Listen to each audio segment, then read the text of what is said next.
Treason Sutras, the Hard Diamond and Platform Sutra. We just can perform a reading right now, right? The noble Avalokiteshvara Bodhisattva, while practicing deep practice of the Prajnaparamita, looking upon the five Sankhas, and seeing they were empty of self-existence, and here Sariputra. Form is emptiness. Emptiness is form. Emptiness is not separated from form. Form is not separated from emptiness. Whatever is form is emptiness. Whatever is emptiness is form. The same holds for sensation, perception, memory, and consciousness. Here, Sariputra, all dharmas are defiled, defined by emptiness, not birth or destruction, purity or defilement. Completeness or deficiency, therefore, Sariputra. This emptiness, there is no form, no sensation, no perception, no memory, no consciousness, no eye, no ear, no nose, no tongue, no body, and no mind. No shape, no sound, no smell, no taste, no feeling, no thought, no element of perception from eye to conceptual consciousness, no causal link. For ignorance to old age and death, or end of causal link. For ignorance to old age and death, no suffering, no search, no relief, no path, no knowledge, no attainment, and no non-attainment. Therefore, Sariputra, without attainment, bodhisattvas take refuge in Prajnaparamita and live without walls of the mind, and thus without fears. They see through delusions and finally nirvana. All Buddhas, past, present, and future, all take a refuge in the Prajnaparamita and realize and self-perfect enlightenment. You should therefore know the great mantra of Prajnaparamita, the Mahavidya mantra, and the unexcelled mantra, the mantra equal to the unquelled, which heals all suffering and is true, not false. The mantra of Prajnaparamita is spoken thus: gate, gate, parasam gate, bodhisvaha.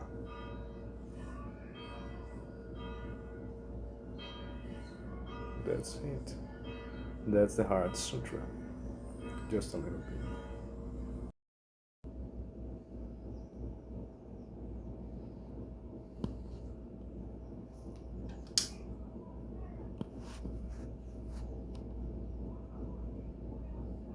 The Diamond Sutra. That's very interesting. Just a little reading of the Diamond Sutra, right? As it shall be. Number 5. What do you think, Subudhi? Can the Tagra be seen by means of Krishna attributes? Subudhi replied, no, Bhagavan. The Tagra cannot be seen by means of Krishna attributes. And why not? Bhagavan, the Tagra speaks of acquisition of attributes as the acquisition of no attributes. The Buddha then told the Venerable Subudhi, since attributes are fiction, Subudhi, no attributes would be not a fiction. Hence, by means of attributes, there are no attributes. The Tathagata can indeed be seen.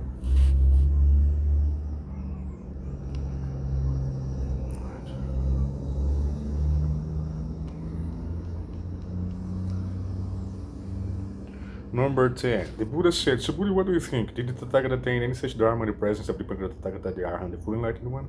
Subudhi replied, no, did Bhagavan. The Tathagata did not attain any such dharma in the presence of the Pankara Tathagata, the Arhan, the fully enlightened one.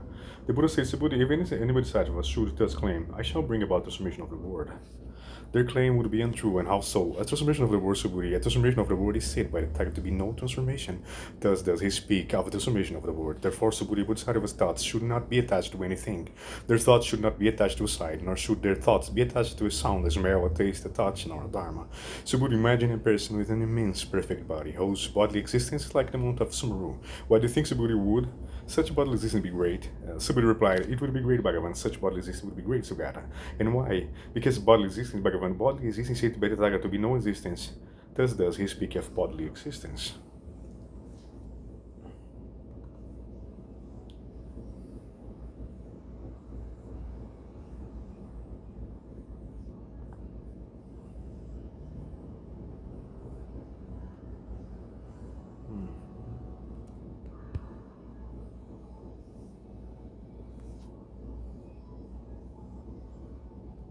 Just let's read another one. Number 3. The Buddha said to him, Subudhi, those who would now set forth on the Bodhisattva path should think this thought. However many beings there are in the whatever realms or being might exist, whatever they are born from an egg or womb, or born from the water or born from the air, whatever they have form or no form, whatever they are able to perceive or not to perceive, nor need to perceive, nor no perceive, in whatever conceivable realm of being one might conceive of beings, in the realm of unconditional nirvana shall liberate them now. And though that it does liberate countless beings, not a single being is liberated. And why not Subudhi, a Bodhisattva to whom the conception of being occurs cannot be called Bodhisattva? And why is that? Subudhi, no one can be called a Bodhisattva who conceives a being, a life or soul.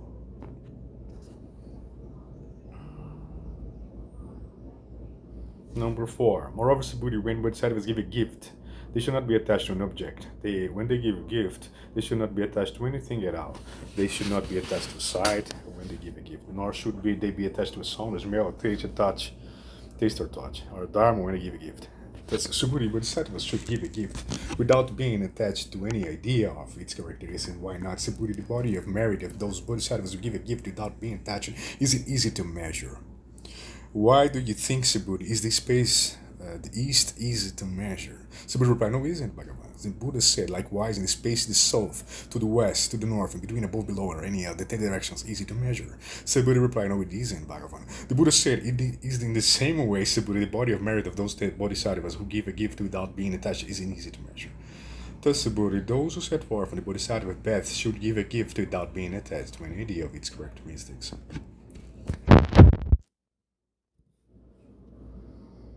That's good. Number 9. Let's read it. What do you think, Subhuti? Does it occur to those who enter the river, have attained the goal of entering the river? Subhuti replied, when I read Bhagavan, it does not occur to those who enter the river, have attained the goal of entering the river. And why not? Bhagavan, they do not enter any such dharma, thus are they said to enter the river. They do not enter as a sight, not they do enter a sound, a smell, a taste, a touch, or dharma, thus are they said to enter a river. The Buddha said, what do you think, Subhuti? Does it occur to those who return once more, have attained the goal, returning once more? Subhuti replied, no, indeed, Bhagavan, it does not occur to those who return once more, have attained the goal of returning once more. Why not, Bhagavan? They do not attain any such dharma as returning once more, thus are they said to return once more.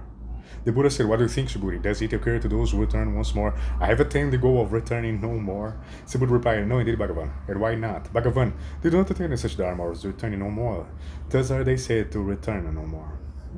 The Buddha said, what do you think, Subhuti? Does it occur to those who become free from rebirth, I have attained the goal of freedom from rebirth?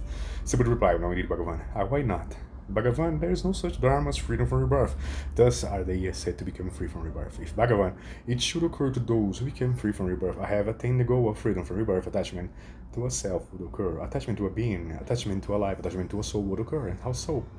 Bhagavan Tathagata, the Arahant, the fully enlightened one, has declared that I am foremost among those who dwell free from passion. Though I am free from rebirth and without desires, Bhagavan, I do not think I am free from rebirth without desires. Bhagavan, if I thought I have attained the goal of freedom from rebirth, the Tathagata would not have singled me out by saying it. Foremost among those who dwell free of passion is no son Subhuti, for he dwells nowhere at all. Thus he said to be one who dwells free of passion, who dwells free of passion. That's it. I think it's good.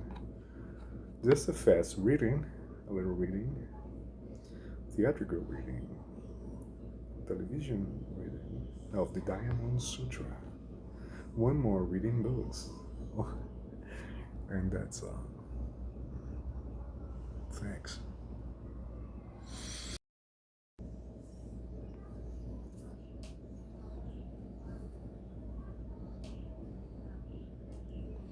More readings of the Three Sutras, the Hard Diamond and the Platform.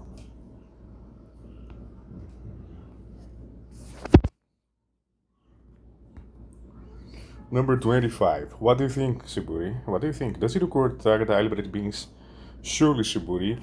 Do you should hold no such view, and why not, Subhuti? The being does not exist who is liberated by the target. Subhuti. If any being were liberated by the target would be attached to a self. He would be attached to a being, attached to a life, attached to a soul, attachment to a self. Subhuti said by the target to be no attachment. Yet foolish people remain attached.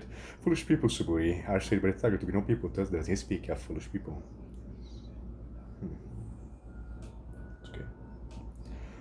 26, number 26, Subhuti, what do you think? Can the Tathagata be seen by means of acquisition of attributes? Subhuti replied, no need Bhagavan, as I understand the meaning of the Buddha, what the Buddha says, the Tathagata cannot be seen by means of acquisition of attributes. The Buddha said, well done, Subhuti, well done, so it is, Subhuti, as if you glance it.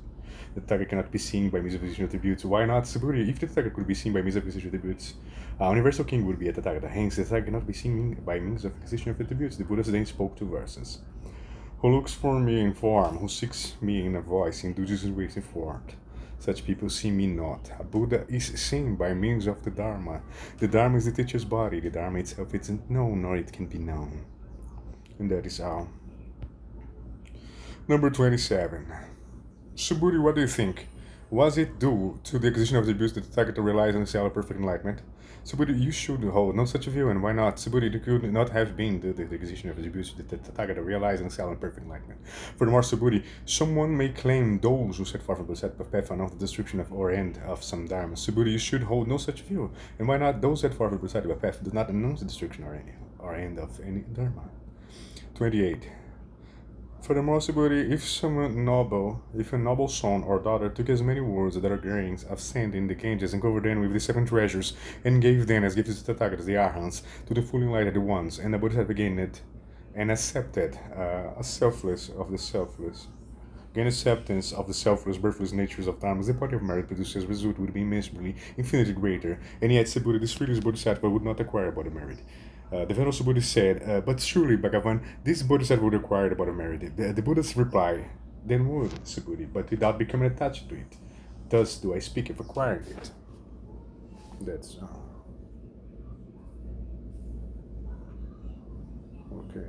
More readings of the Diamond Sutra. Number 29.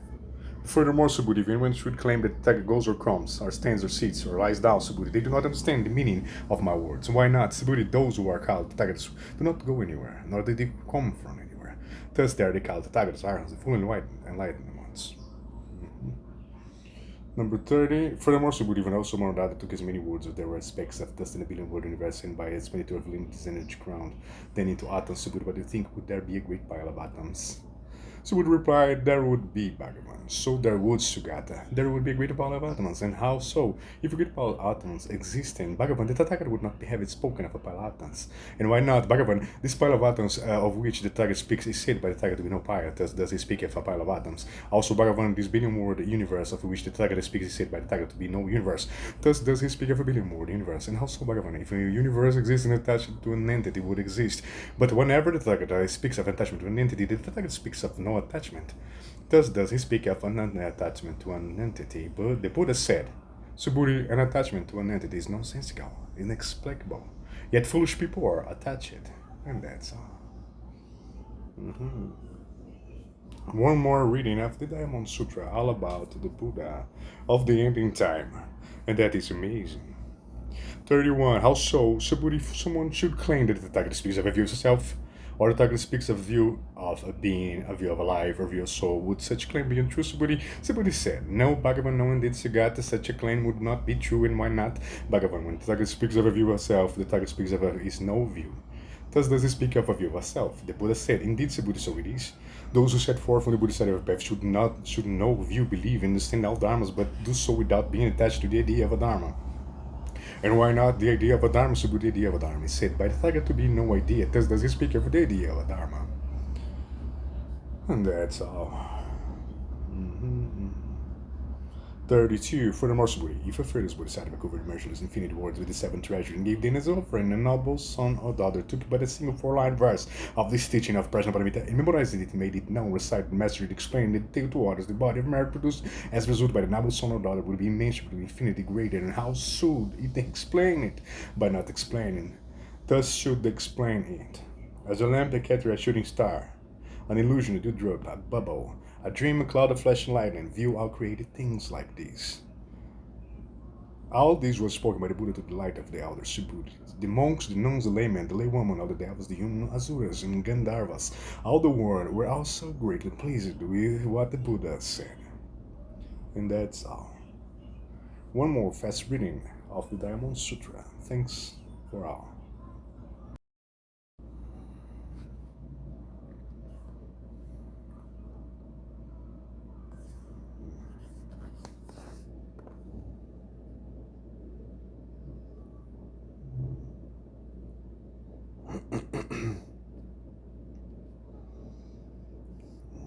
The protecting Arjuna 100 verses of wisdom. Prajna Sataka says, wisdom is the root of all good qualities, seen and not yet seen. To achieve both of these, embrace wisdom, the great source of what you seek, and for liberation is knowledge. So esteem it from the start, their wisdom, the great mother. As the verse summary of perfection of wisdom in the 8,000 line states, wisdom functions like an eye for the other 5 perfections, generals, etc. When the other perfections are completed by wisdom, they acquire their eye and fulfill their name. Just as painting may be complete except for the eyes, but until the eyes are drawn, no wage is obtained. This is what the glorious Aristotelian paintings for perfection says. The merit of generosity and so forth are more powerful with reason as their Lord, just as an array of fine gold jewelry shines more brightly when inset with jewels It is this wisdom that renders vast the capacity for virtue in the purpose of which one. Just as the mind's additional power clearly displays the respective objects of the sensory faculties, similar wisdom is also crucial for other faculties such as faith and so on. When wisdom is present as Lord, you are generously faith, etc. Understand well the merit of virtue and the faults of stinginess and so forth, so you become skilled at eliminating afflictions and increasing good qualities. The companion of perfection states, among the various faculties and faith of so on, wisdom is chief, as the mind of is to the sensory faculties.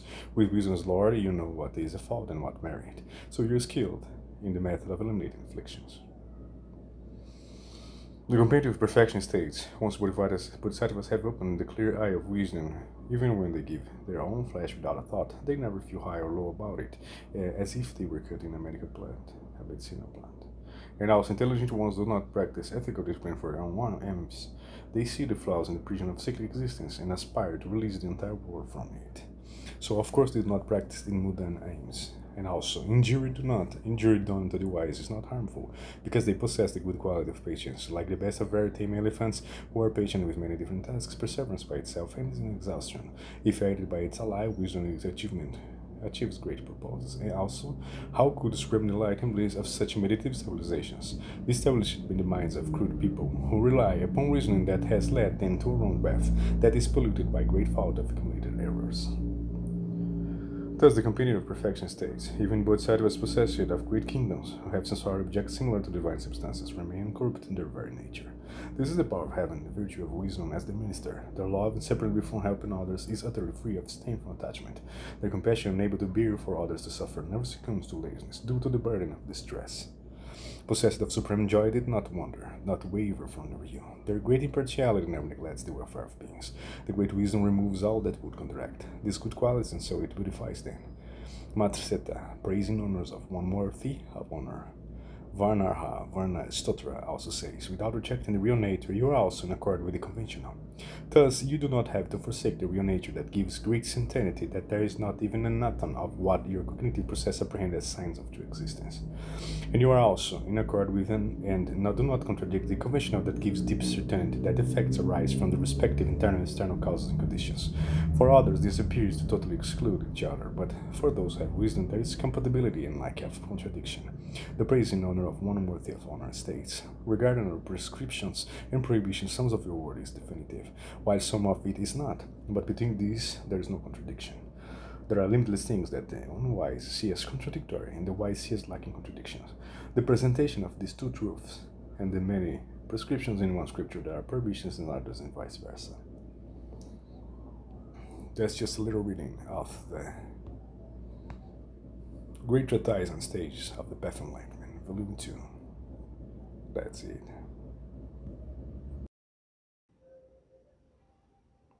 The Great Treatise on Stages of the Path of Enlightenment, Volume 2. Laziness, indolence, and reliance upon bad friends. Being governed by sleep, no feeling for discernment. No interest in sage, most sublime reason. Acquire under the influence of false pride. Lacking the faith to rely upon learned persons due to attachment to self and feelings of inadequacy. The great poison of false concepts which are wrong views. These are the causes of confusion. Therefore, as the companion of perfection says, serve as venerated guru, worthy of trust instead to achieve wisdom. Little studies like blindness, you do not know how to meditate. Without study, what could there be reflected upon? Therefore, from the cause of making an effort to study, meditate in accord with reflection, thereby can invest wisdom. The Venerable Maitreya also says in the Sublime Continuum, the conceptualization of the three spheres are said to be cognitive obscurations, while conceptualizations such as stimulus and the like are said to be reflective obscurations. So only wisdom is the cause of the elimination of an else. So wisdom is supreme, studied by its basis. So study is supreme. And sensitive contemptuous of training, verse 6 Samkhya says, before being then study, stay in the forest and then persevere at meditative pause. His commentary companion of trainings to this says, with impatience you become disheartened and cannot forbear, so your perseverance at study, etc. declines. And without study you do not know the means for meditative civilization or for clearing away the afflictions. Therefore, without becoming disheartened, study. And the questions for Narayana formula. Narayana Parapskrita. Dharani also says, just so, child of good lineage, if you study, wisdom will come. If you are possessed of wisdom, the afflictions will be still. Once you have no afflictions, demons do not have a chance with you. That's good, just another part of the Great Treatise on the Stages of Path of Enlightenment, Volume 2. That is good. The Great Treatise on Stages of Path of Enlightenment, Volume 2. Laziness, indolence, and reliance upon bad friends. Being governed by sleep, no feeling for discernment. No interest in sage, most subliminal reason. Acquire under the influence of false pride. Lacking the faith to rely upon learned persons due to attachment to self and feelings of inadequacy. The great poison of false concepts which are wrong views. These are the causes of confusion. Therefore, as the companion of perfection says, serve as venerated guru, worthy of trust instead to achieve wisdom. Little studies like blindness, you do not know how to meditate. Without study, what could there be reflected upon? Therefore, from the cause of making an effort to study, meditate in accord with reflection, thereby gain vast wisdom. The Venerable Maitreya also says in the Sublime Continuum, the conceptualization of the three spheres are said to be cognitive obscurations, while conceptualizations such as stimulus and the like are said to be reflective obscurations. So the wisdom is the cause of the elimination of an else. So wisdom supreme studies by its basis. So study supreme. And scientific continuous of training verse 6 as Samkhya says. Before being in study, stay in the forest and then persevere at meditative pause. His commentary companion of trainings to this says. With impatience, you become disheartened and cannot forbear, so your perseverance at study, etc., declines. And without study, you do not know the means for meditative civilization or for clearing away the afflictions. Therefore, without becoming disheartened, study. And the questions for Narayana formula. Narayana Parapskrita. Dharani also says, just so, tired of good lineage, if you study, wisdom will come. If you are possessed of wisdom, the afflictions will be still. Once you have no afflictions, demons do not have a chance with you. That's good, just another part of the Great Treatise on the Stages of Path of Enlightenment, Volume 2. That is good. One more reading, the Great Treatise on the Stages of the Path of Enlightenment. Therefore, those of who want what is best for yourself should eliminate such mistaken convictions as though getting rid of poison. Now, Jobá Sembo said, Jobobá. When it comes to accomplishing the state of omniscience, omniscient enlightenment, whatever you show off or conceal that you studied on a handbook, you cannot get anywhere without reading a X-load of books. Fuchungba placed an open sacred text beside his pillow and said, we must learn the text, so even though you do not get a chance to read them, make a wish to read them now. If someone said that you should practice the teaching without understanding it, how would you do it? Bodova said 3 times to a monk in Jengava. Spiansgaba, so, who was escorting him a short distance. You are enjoying yourself too much, he then continued. You rely upon my teacher who is like the sky covering the earth, so do not salivate other teachers. Since you do not have to read the roots texts and their commentaries and mark their corresponding passages, you do not have a lot of work. You are happy because you do not think about cause and effect while you work at certain activities by means of certain tantric practices, and you can be satisfied with these many things. Sharavas said, until you become a Buddha, your studies are not finished. They are finished when you are a Buddha.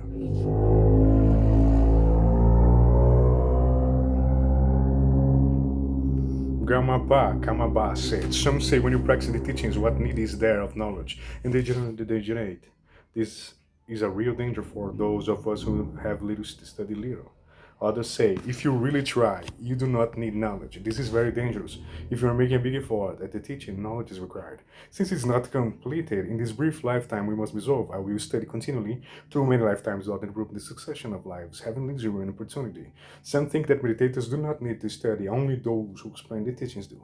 But those who explain the teachings and do not study merely run the risk of sin, while it's precisely the meditator who must study to avoid straying the path. From the path. Right. Sharavas said, until you become a Buddha, your studies are not finished. They are finished when you become a Buddha.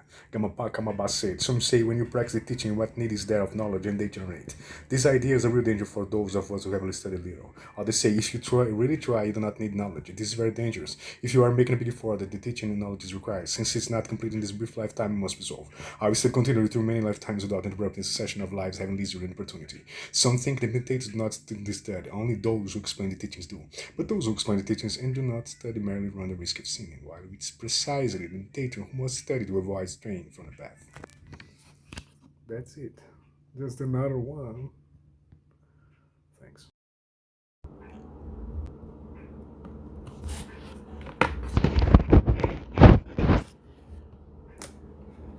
Another reading of the Great Treatise on Stages of the Path of Enlightenment, Volume 2.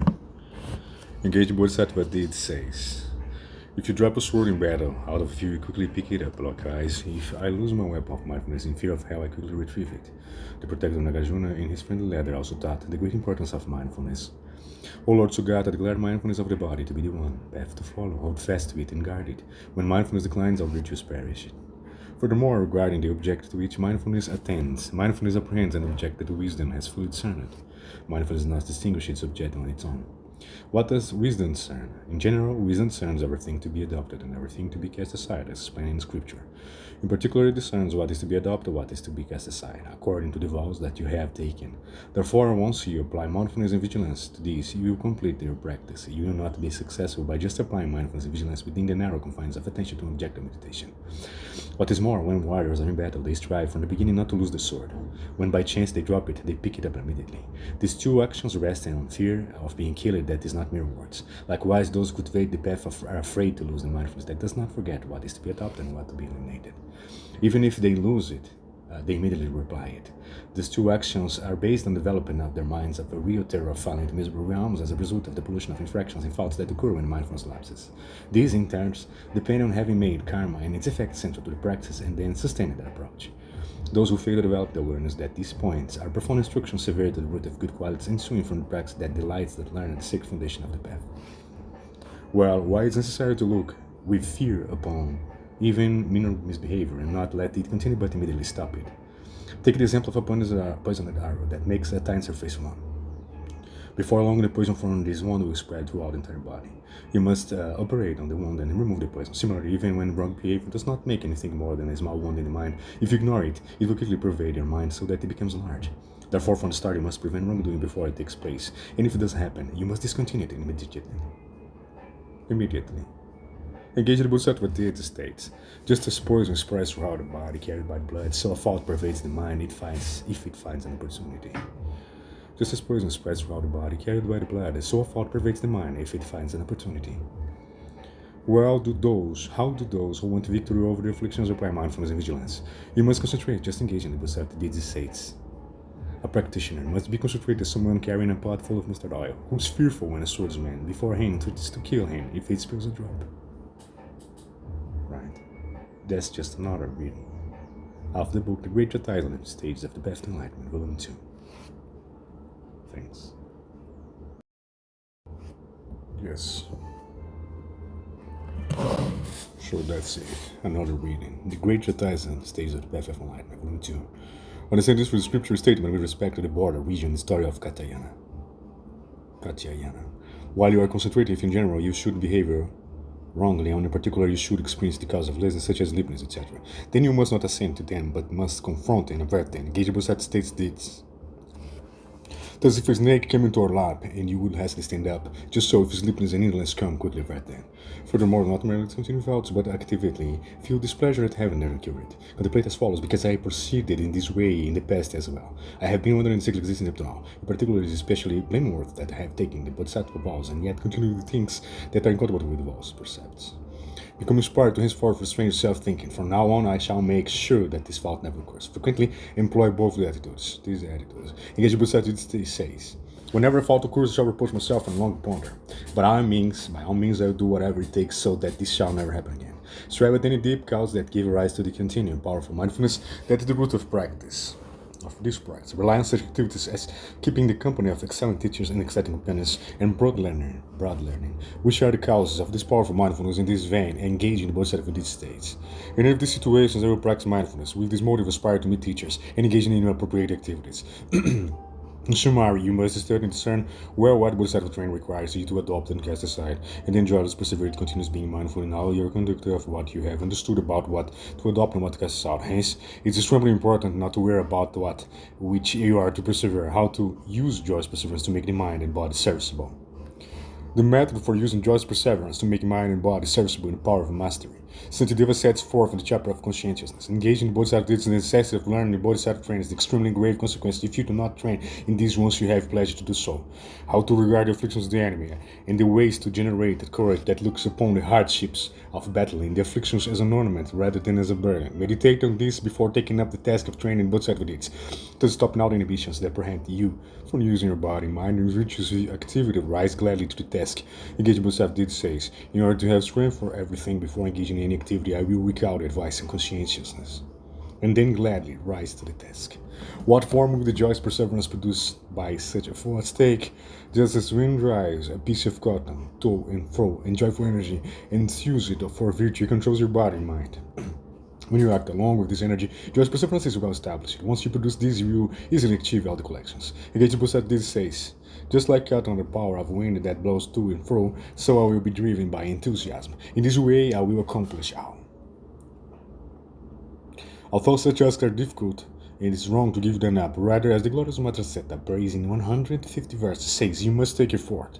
The sublime state is difficult to reach. It's not attained without hardship. Knowing this, you intensify your joyous perseverance without concern for yourself.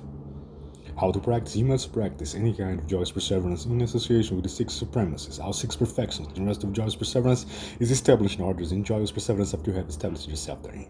Remain perfections are in accord with the earlier explanations. Right? I think that is it. Just one more. Fine.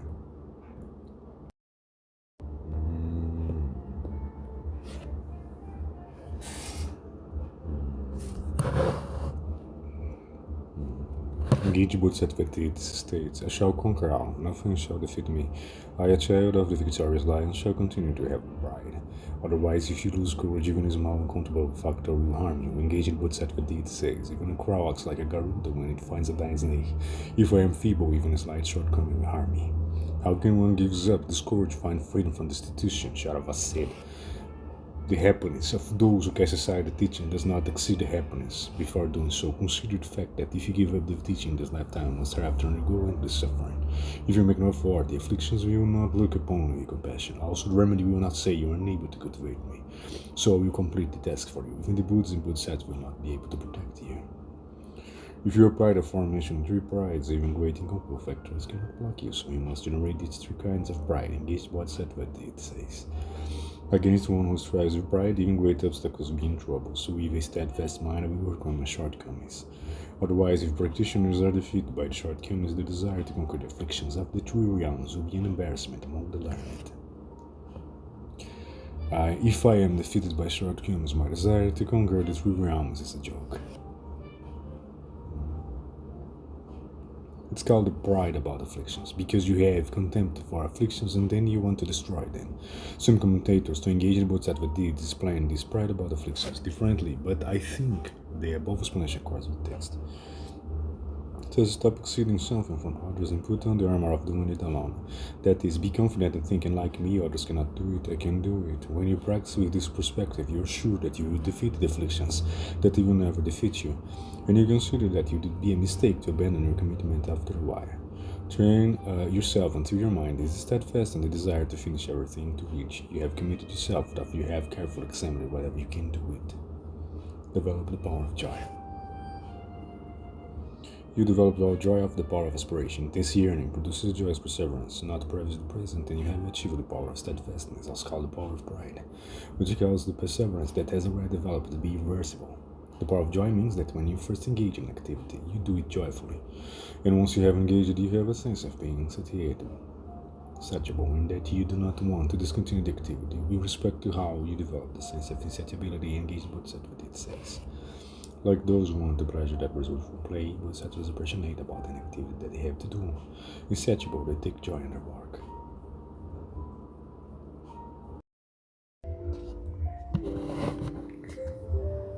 The greater horizon stage of the path of enlightenment. The perfection of joyous perseverance.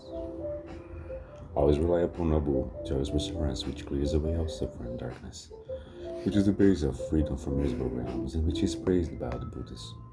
One who is joyless persevered has no difficulty accomplishing any project, whether mundane or supramundane. Who among the learned is disheartened by joyous perseverance? Those set forth for the Buddha's enlightenment perceive the faults of lethargy and sleepiness, and they continue to persevere with enthusiasm, so have I advised them. Also, the ornament for Mahayana Sutra states, joyous perseverance is supreme among virtues. Based on it, you subsequently attain the rest. Through it, you immediately gain a supreme state of joy as well as the mundane and supermundane attainments. With joyous perseverance, you attain the pleasure desired in life, became possessed of utter purity, are liberated transcending the view of perishing aggregates, and reach Buddhahood, the supreme enlightenment. And also, one who has joyous perseverance, it not brought down by prosperity, affliction, discouragement, or petty attainments. The Bodhisattva levels as well says, because joyous perseverance alone, nothing else, is the principle and highest cause for the correct attainment of the Bodhisattva's virtuous qualities. The Tathagata have pointed out, declaring, joyous perseverance is what brings about the attainment of unsurpassed and perfect enlightenment. The companion of perfection also states, if you're free of fatigue and have reached joyous perseverance, there's nothing you cannot attain or accomplish. And also, even in all human beings delight in helping you. You attain all types of meditative concentrations, and spend all periods of the day and night fruitfully. Your collection of good qualities not declining, and your purpose surpassing the affairs of humankind. Flourish like the blue Utpala flower. As to the fault of not jealous persevering, the questions of Sagaramachi Sutra states, the enlightenment of the lazy is exceedingly far off and distant. The lazy lack all perfections from generosity to wisdom. The lazy do not work for others' welfare. In the mindfulness of the excellent teaching, Sada Manusmriti Upastana states as well, whoever has laziness, the single base of the afflictions, whoever feels some laziness, lacks all good qualities. Thus, if you lack joyous perseverance, you come under the influence of laziness and become poor in all good qualities, so you lose ever temporary and ultimate purpose of being human.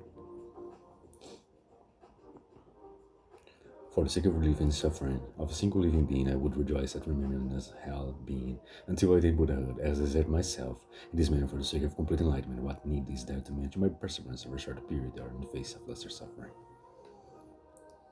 That's all.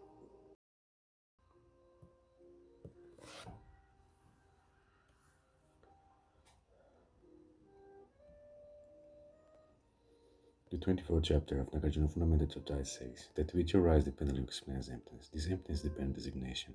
This is the middle way, because there is no phenomenon that is not dependent arising. There is no phenomenon that is not empty. Thus Nagarjuna says that dependent arising are necessarily empty of intrinsic existence. Do not turn this statement on its head by claiming that what is produced independence and causes and conditions must intrinsically exist. Similar Nagarjuna refutation of objections says, for whoever emptiness makes sense, everything makes sense. For whoever emptiness makes no sense, nothing makes any sense. I bow down to the Buddha, that inequality supreme teacher, who taught that emptiness dependent arising in the middle way hold a single meaning. Also Nagarjuna 70 stands emptiness, Sunyata Sapati says, the inequality Tathagata taught that beings, because all things are empty of intrinsic nature, things are dependent arisings. Also Nagarjuna 60 stanzas of reason says, those who cling to the self or to the world, as though these were not contingent or cultivated by extreme views of permanence and impermanence. Those who claim that dependent arisings exist in reality, how can they avoid the fallacies of permanence and so forth? Those who hold the contingent things like a moon reflected in water are neither real nor unreal. They are not captivated by such wrong views. Also Nagarjuna praise of the transcendent one. Lokachita Stava says, logicians claim that suffering is produced from itself, or from something other, or from both of those, or without the cause. You see that arises dependent, and you hold that whatever arises dependent is empty, and there is nothing to match or roar. Things do not exist on their own. Thus Nagarjuna says that it is precisely because of being dependent arising that phenomena are empty of intrinsic existence. The explanation that dependent arises the meanings of emptiness, that is to say, the absence of intrinsic existence, the unique system of Nagarjuna the Protector. Therefore, dependent arise does not mean accepting emptiness, the absence of intrinsic existence for oneself as Madhyamika, while living teachings are dependent arising cause effect to others because one is uncomfortable with having them on one's own system. For Nagarjuna's statement, the fundamental ties for those to whom emptiness makes sense, means that all dependent arising of cyclic existence and nirvana are admissible, and assist the teachings the absence of intrinsic existence.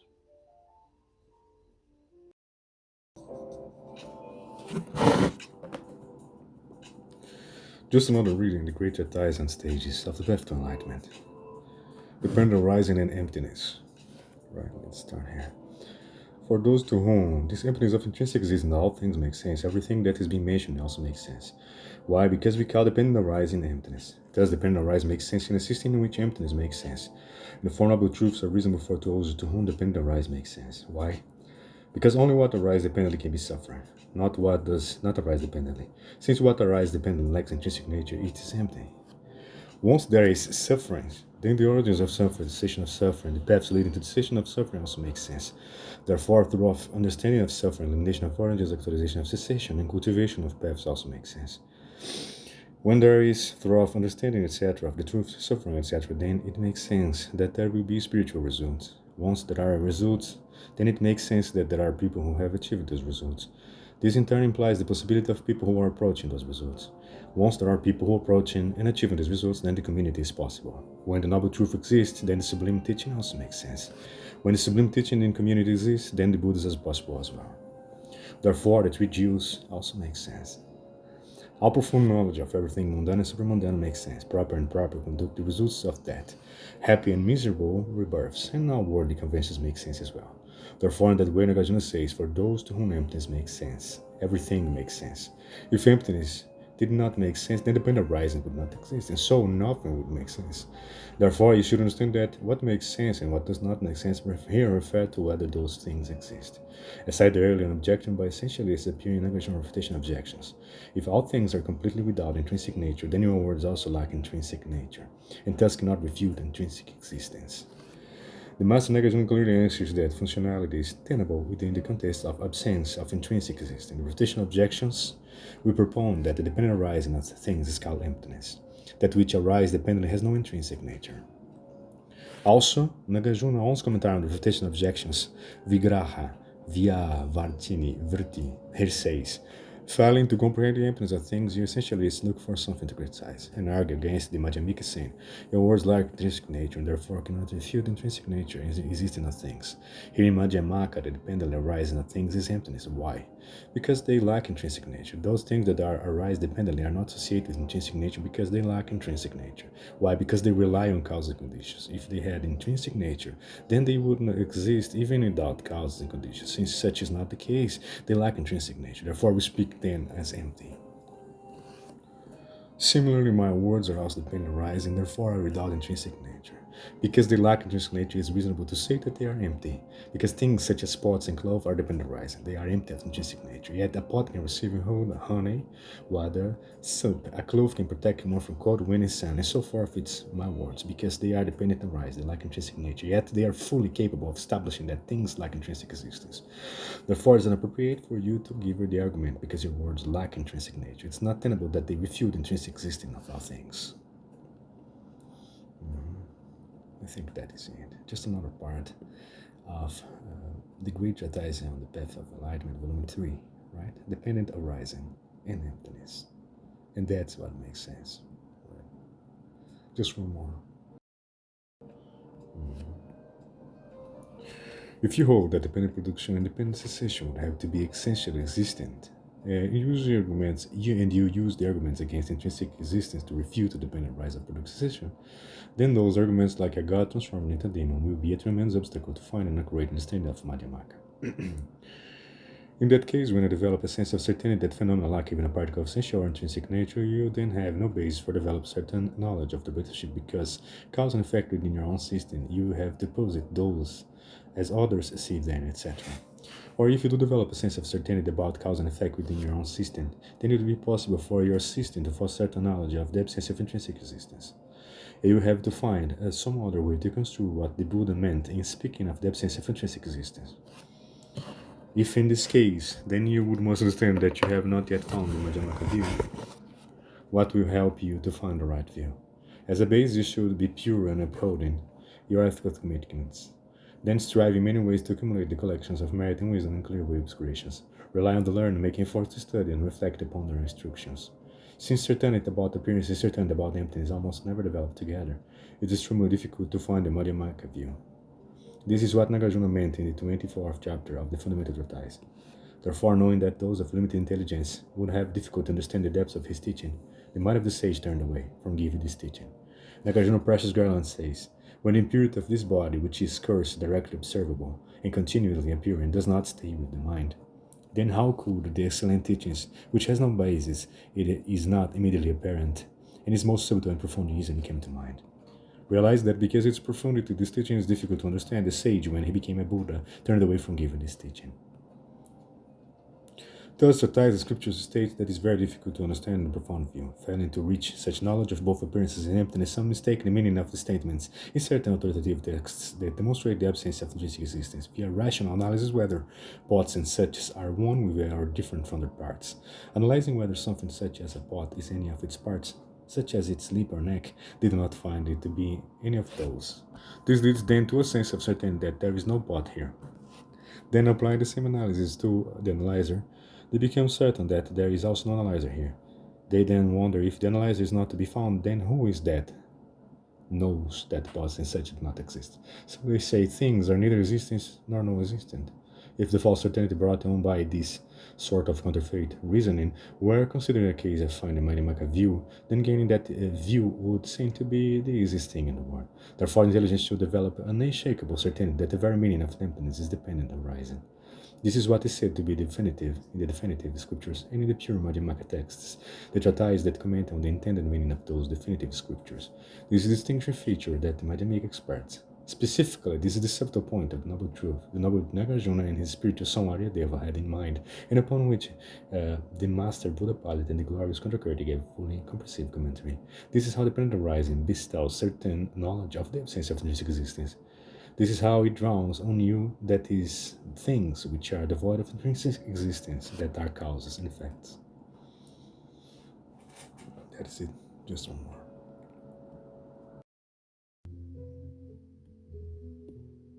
Okay. Great treatise, the stage of path to enlightenment, volume 2. The perfection of patience. The compassion of perfection says, it said patience is the best approach for dealing with the inclination to disregard other welfare. Patience against the fault of anger protects all that is excellent in this world. Patience is the best ornament of the powerful. The greatest strength for those who practice asceticism, and a stream of water on the wildfire of malice, patience clears away much harm in these and future lives. The arrow of undisciplined people's words are dulled by superior being in armor of patience. These unruly people then give pleasant flowers of praise, which become attractive garlands of fame. And also patience is also the craftsman that creates a Buddha's embodiment of form, adorned with the beautiful signs of good qualities. Thus, Aryasura praises patience by way of its many benefits. It stops you from turning away from others' welfare on account of living beings' misperceptions. It protects you from anger, the enemy that destroys many roots of virtue. It's a captivating ornament because it endures the harm of those of little power. It's a silent strength of ascetics who are tormented by afflictions.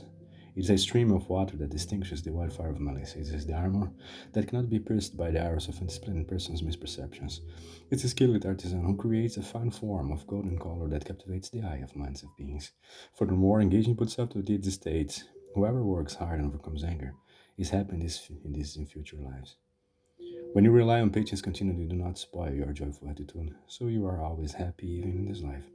Moreover, patience stops miserable rebirths in future lives, gives special rebirths in happy realms, and ultimately bestows certain goodness, so you are earthly happy in these and future lives.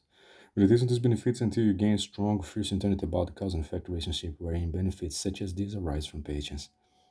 With respect to the faults of anger, the invisible faults are as follows. Engage in both sides of these states. Any good deeds, such as generosity and worship in the Sugatas, have collected over 1,000 aeons and are all destroyed in one moment of anger. Aryasura formulated this exactly as it is presented in Engaged Bodhisattvas, the play of Manjuri Sutra. Manjuri Vikridita Sutra mentions the destruction of virtue accumulated over 100 aeons, and also Kondrakarti commentary on the middle way says that virtue accumulated over 100 aeons is conditioned to the perfection of generosity and ethical discipline is destroyed even by the generation of just a momentary anger. Thought. Concerning who or what the recipient of such destructive anger must be, some say that it must be the Bodhisattvas, while others assert that it is recipient in general. The form accords with the statement in commentary on midway. Therefore, a moment of anger toward the conqueror's child destroys the virtue arising from generosity and ethical discipline accumulated over 100 aeons. That's it. Just one more piece.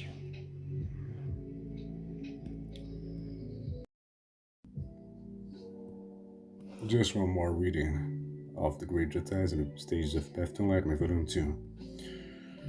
Thus, the invisible faults of anger are that it projects its own fruitions, which are extremely unpleasant, and that it prevents the arising of the measureless, very pleasant fruitions of its opposite virtue.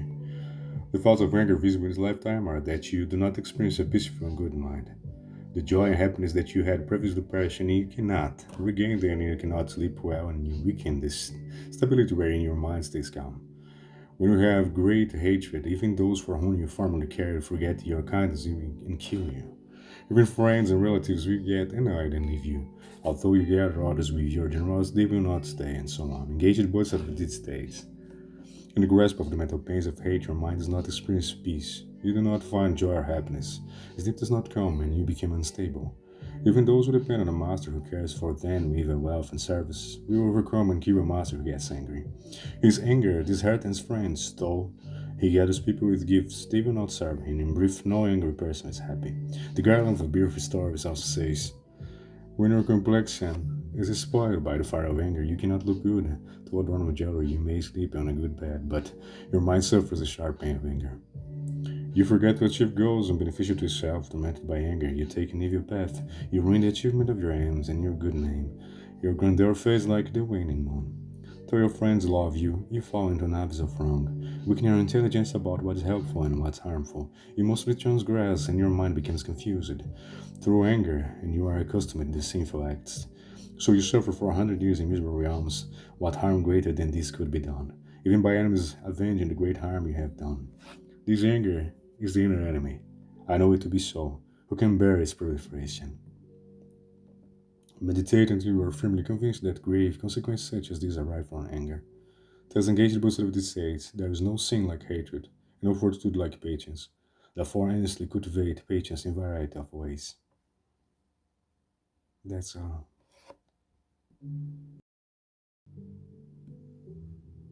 Reading of the book The I Ching, the Book of Changes. Limitation. One-third chosen limits empower your growth. The practice of economy is available in action everywhere in life. In your financial dealings, a reasonable thrift practice today assures you of opportunity tomorrow. In our emotional life, the practice of balance and equanimity allows steady spiritual growth. Progress. The hexagram Chia comes as an encouragement to set practical limits throughout your life.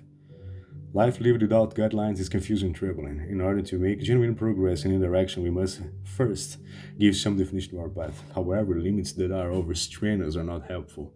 Having too many rules causes rebellion in the one on whom they are imposed, whether oneself or another. Therefore, there must be limits even on one's limits. To yourself, the setting of limits means defining your purpose and responsibilities so that you have a clear idea of where your energies are to be aimed. Your limits should be determined by yourself, not another, or the culture in which you live. Avoid harshness and impatience with yourself. To progress is made in gradual steps. Allow yourself pleasure, but avoid causes self-indulgence. With others, place limits both on your own actions and the indulgence you offer them. To encourage others' inferior qualities is to invite misfortune. Allow your interactions with others to take place within the limits of gentleness, tolerance, and innocence. If you define and observe reasonable limits in all things, you will be assured of steady progress. A desired development is still constrained. Recognize the limitations and avoid forceful actions help comes to a disciplined person. When obstacles the soul, seize the day. Anxious excitations cause stagnations. Do not engage in egoistic extravagance. Follow the truth without other ambitions. Correct your mistakes as you become aware of them. Accept natural limitations where there is an opening, go forward with balance. When the way is closed, withdraw willingly into stillness. Any limitation you would impose on another must first be accepted and practice it by yourself. Be gentle, innocent, and truthful in all things now. Avoid surrendering with others at all costs. Be gentle with yourself unless a strong hand is necessary to ensure your correctness. Move toward truth without swerving. That's good. The I Ching. Limitation. Another reading of the I Ching, and Book of Changes. Xiaoguo. Preponderance of this law. In a great storm, the wise bird returns to her nest and waits patiently. This is a time of difficult and dangerous conditions. You should not be seduced into struggle and strive or seeking solutions through aggressive action. Successes meet only by waiting modestly for the guidance of the creative. Trying times are a test of our integrity and commitment to proper discipline principles. The ordinary person reacts to challenges with fear, anger, mistrust of fate, and stubborn, and desire to strike and eliminate difficult once and for all. While the temptation to act in this way can be great, to do so can only lead to misfortune, to loss of hard-won ground. The way of the superior person faced with difficult is that of no action rather than action. She does not strive after recognition or resolution or attempt to gain a higher position by conquering others. Instead, she retreats into her center and cultivates humility, patience, and conscientiousness. And on the path of acceptance, self-inquiry, and self-improvement, we obtain the aid of the creative and meet with success after the storm has passed. Trying to fly before its time causes one to fall, hold to no action, and allow the creative to do its work. The situation is not ready to be resolved. The way is shown to one who waits modestly and patiently. The time calls for great care and do not relax into wasteful behaviors, persevering in what is correct and misfortune results. The temptation to act harshly wells up. Do not give in to your inferiors by yielding the matter to the sage you meet with good fortune. One cannot succeed without the aid of others. Seek company and the counsel of those who are sincerely devoted to higher truth. Pressing forcefully and immodestly invites disaster, returns to the path of humility and devotion to proper principles, and a great misfortune will be avoided. One more of I Ching. That's good. The great masters of ancient time focused on the discernible, but it's really dark. You would never know then, because you wouldn't know then. I described them with reluctance. They were careful as crofts in a river in winter, cautious as if we were about neighbors, reserved like a guest, ephemeral like melting ice, simple like carved wood, open like a valley, and murky like a poodle. But those who can be like a poodle can become clear when they're still, and those who can be at rest become alive when they're rousing. Those who treasure in this way don't try to be seen, not trying to be seen, they can hide and stay hidden.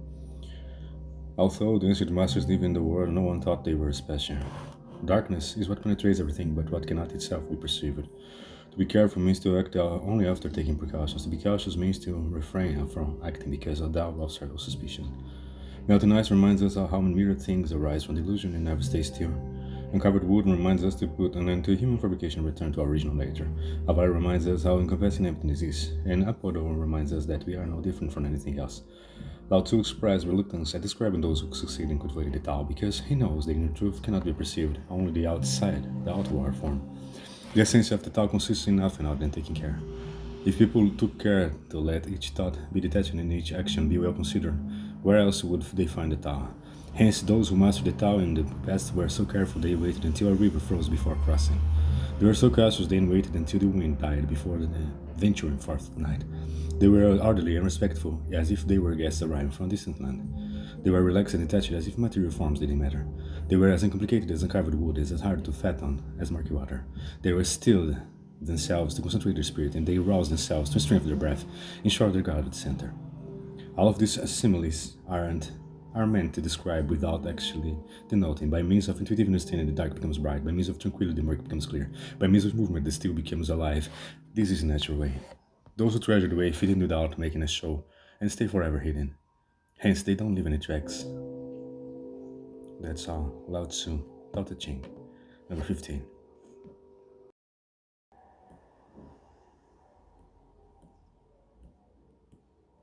Lao Tzu, Tao Te Ching, number 13. Favor and disgrace come with a warning. Honor and disaster come with a body. Why do favor and disgrace come with a warning? Favor turns into disfavor, gaining comes with a warning. Losing comes with a warning. Does the favor and disgrace come with a warning? And why do honor and disaster come with a body? The reason we have disaster is because we have a body. If we didn't have a body, we wouldn't have disaster.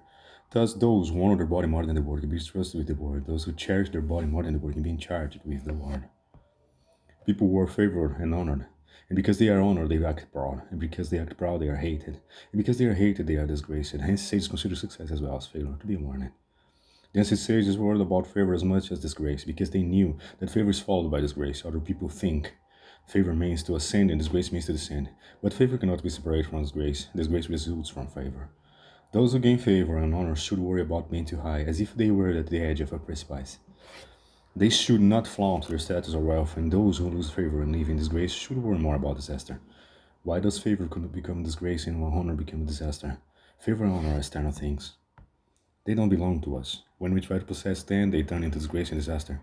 Normally a bottom means disaster, but if we honor and cherish it and follow the natural order in our dealings with others, and we don't indulge our desires, we can avoid disaster.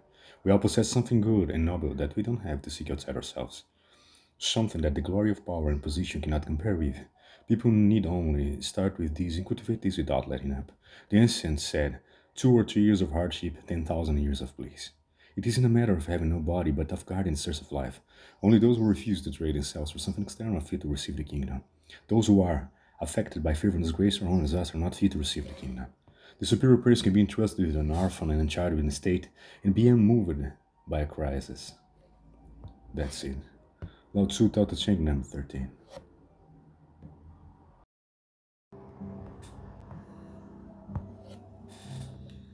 Lao Tzu Tao Te Ching, number 56. Those who know don't talk, those who talk don't know. See the opening, close the gate, do the edge, untie the tangle. Soften the light and join the dust. This is called the dark union. It cannot be embraced, it cannot be abandoned, it cannot be helped, it cannot be harmed, it cannot be exalted, it cannot be debased. Thus does the word exalted. Those who know value deeds, not words. A tin of horse cannot overtake the tongue. More talk means more problems. Those who grasp the truth forget about words. Those who don't practice what they talk about are no different from those who don't know. The Tao is in talk, but it doesn't exclude talk. Those who know don't necessarily talk. Those who talk don't necessarily know. We seal the open and close the gate to nourish the breath. We do the edge and untie the tangle to still the spirit. Soften the light and join the dust to adapt to times and get along with the world. By sealing the opening, we guard the exit. By closing the gate, we bar the entrance. By dulling the edge, we adjust the inside. By untying the tangle, we straighten the outside. By softening the light, we focus ourselves. By joining the dust, we adopt others. What is the void to exit and entrance inside and outside, self and other, we call the dark union. Dark union unites all things but leaves no visible traces. If something can be embraced, it can be abandoned. If something can be helped, it can be harmed. If something can be exalted, it can be debased. Those who know transcend the mundane and the superficial, hence they cannot be embraced. They utter honestly, enables others to see. Hence they cannot be abandoned. They are content and free of desires. Hence they cannot be helped. They dwell beyond life and death. Hence they cannot be harmed. They view high position as so much dust. Hence they cannot be exalted beneath their rags, their harp or jade. Hence they cannot be debased. Those who know walk in the world, and that their minds transcend the material realm. Hence they are exalted by the world. Those who seal the open and close the gate neither love nor hate. Hence they don't embrace or abandon anything. Those who do the edge and untie the tangle don't seek help. Thus they suffer no harm. Those who soften the light, enjoy the dust, don't exalt themselves. Thus they are debased by others. Forget self and not they experience dark union with the Tao. Those who have not yet experienced dark union unite with these and separate from that. To unite it means to embrace, to help, and to exalt. To separate means to abandon, to harm, and to debase. Those who experience dark union unite with nothing. From what then could they separate?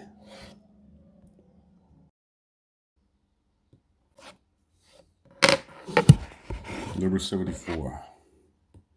If people no longer fear death, what good is threatening to kill then? If people truly fear death and some act of harassing who catch can kill, then who else would dare? As long as people fear death, the executioner will exist. To kill in the executioner's place is to cut in the carpenter's place. Those who cut in the carpenter's place seldom escape with his hands intact. Lao Tzu asks, if people are afraid to die, what good is threatening to kill then? If people are not afraid to die, it's because punishments are excessive. When punishments are excessive, people don't care about life. When they don't care about life, the rules might mean nothing to them. When punishments are moderate, people are afraid to die. They are afraid to die because they enjoy life. When you know they enjoy life, then you can threaten them with death. This implies that punishment cannot be relied upon for governing. If people are not afraid of death, what use is threatening them with execution?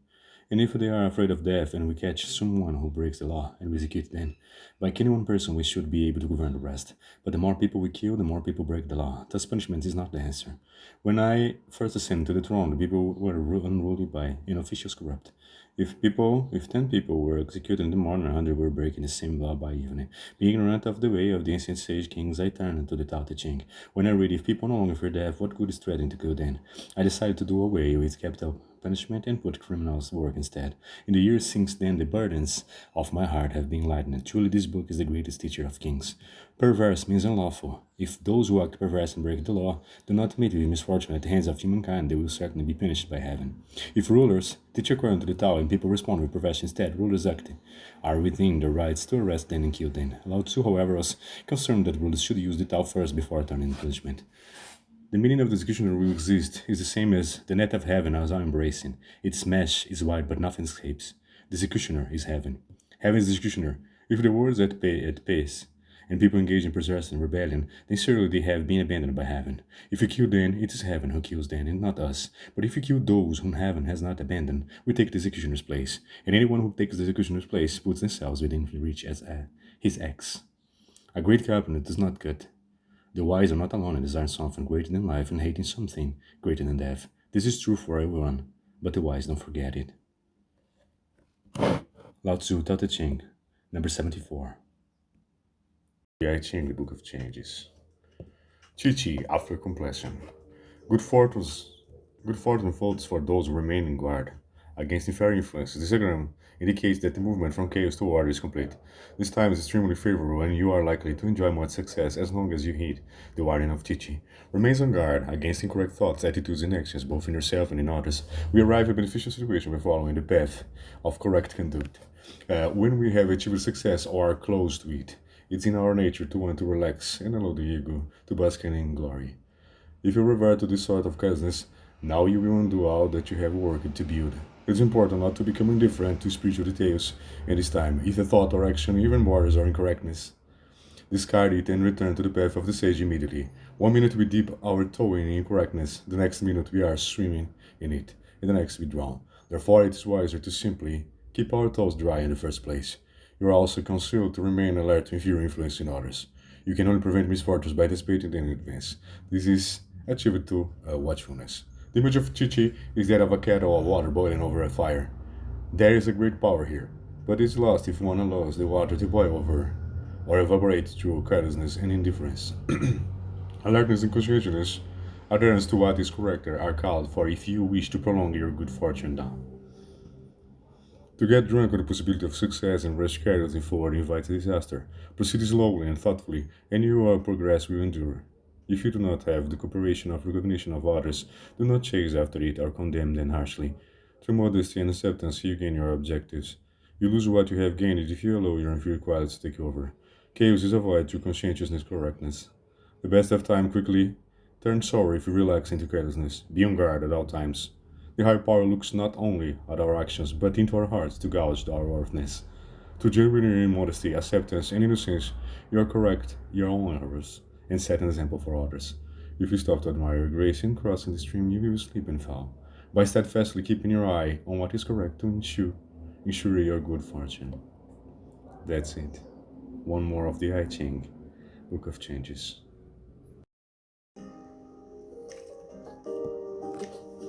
Lao Tzu, Tao Te Ching, number 27. Good walk leave no tracks, good talking contains no flaws, good count no beats. Good closing locks no locks, and yet it cannot be opened. Good tying ties no knots, and yet it cannot be undone. Sages are good to saving others. Therefore they abandon no one or anything of use. This is called cloaking the light. Thus the good instruct the bad, and the bad learn from the good. Not honoring their teachers or chancing their students, the wise alone are perfectly blind. This is called peering into distance. Good refers to our original nature before our parents were born. Before anything develops within us, we possess this goodness. Good means natural. Those who are good at walking find the way within themselves, not somewhere outside. When they talk, they choose their words. When they count, they don't go beyond one. When they close themselves to desire and protect their spirit. When they tie, they secure their mind. Sages move through the world with an empty self and accept the way things are. Hence they leave no tracks. They do not insist that their own ideas are right and accept the words of others. Hence they reveal no flaws. They do not care about life and death, much less profit and loss. Hence they count no beats.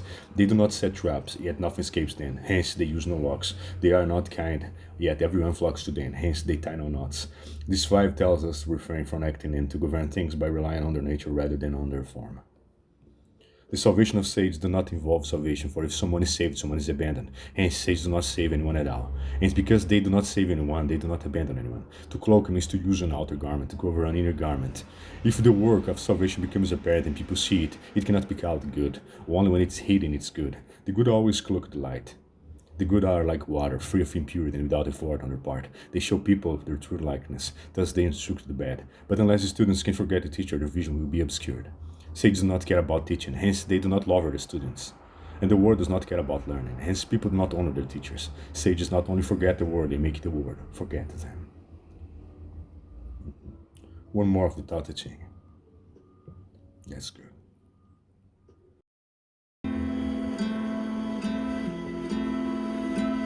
Lao Tzu Tao Te Ching, number 63. Act without acting, work without working, understand without understanding. Great or small, many or few, repay each wrong with virtue. Plan for the hard while it's easy, deal with the great while it's small. The word hardest task begins easy, the word's greatest goal begins small. Sages therefore never act great. They thus achieve great goals. Who quickly agrees is seldom trusted. Who thinks things easy finds them hard. Sages therefore think everything hard and thus find nothing hard. To act without acting means to do only what's natural. To work without working means to avoid trouble by preparing in advance. To understand without understanding means to understand the meaning of the Tao through meditation. When we act without acting, we don't exalt ourselves. When we work without working, we don't trouble others. When we understand without understanding, we don't waste anything. What people do involves action. What sages do occurs with the Tao of no action. Work refers to the conditions of actions. Understanding refers to the meaning of action. To act without acting, to work without working, to understand without understanding is conform with what is natural and not to impose oneself to others. Though others treat sages wrongly, they wrong in other sages. Sages respond with the virtue within their hearts. Utterly empty and detached, they thus influence others to trust in doing nothing. Action involves form and thus includes great and small. It is also tied to number and thus includes many and few. This is where wrongs come from. Only the Tao is beyond form and beyond number. Thus, sages treat everything the same, great and small, many and few. Why should they respond to them with anger? If we repay wrong with kindness, we put an end to revenge. If we repay wrongs, with revenge never ends. In terms of form, the great necessarily starts from the small. In terms of duration, the many necessarily starts from the few. Wise rulers detect small schemes and thus avoid great plots. They enact minor punishments and thus avoid major rebellions. In the beginning, I found it easy to rule the kingdom. Now I find it hard. Kuo Yan replied, if you consider something easy, it is bound to become hard. If you consider something hard, it is bound to become easy.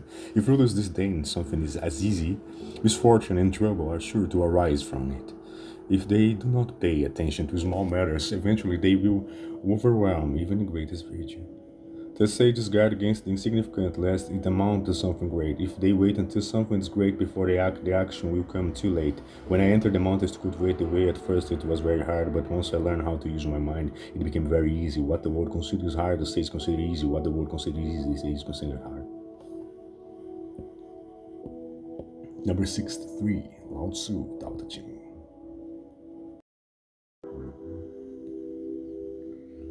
One more reading. Hua Hu Qing, the Unknown Teachings of Lao Tzu. Do you wish to free yourself from mental, emotional knots and become one with the Tao? If so, there are two paths available to you. The first is the path of acceptance. Affirm everyone and everything. Freely extend your goodwill and virtue in every direction regardless of circumstances. Embrace all things as part of the harmonious oneness, and then you will begin to perceive it. The second path is that of denial. Recognize that everything you see and think is falsehood and illusion. A veil over the truth. Peel all the veils away, and you will arrive at the oneness. Though these paths are entirely different, they will deliver you to the same place, spontaneous awareness of the great oneness. Once you arrive there, remember, it isn't necessary to struggle to remain in unity with it. All you have to do is rest in it. Thinking and talking about the integral way are not the same as practicing it. Whoever became a good rider by talking about horses. If you wish to embody the Tao, stop chattering and start practicing. Relax your body and quiet your senses. Return your mind to its original clarity. Forget about being separated from others and from the divine source. As you return to the oneness, do not think of it or be in awe of it. This is just another way of separating from it. Simply merge into truth and allow it to surround you. Those who want to know the truth of the universe should practice the four cardinal virtues. Not yet.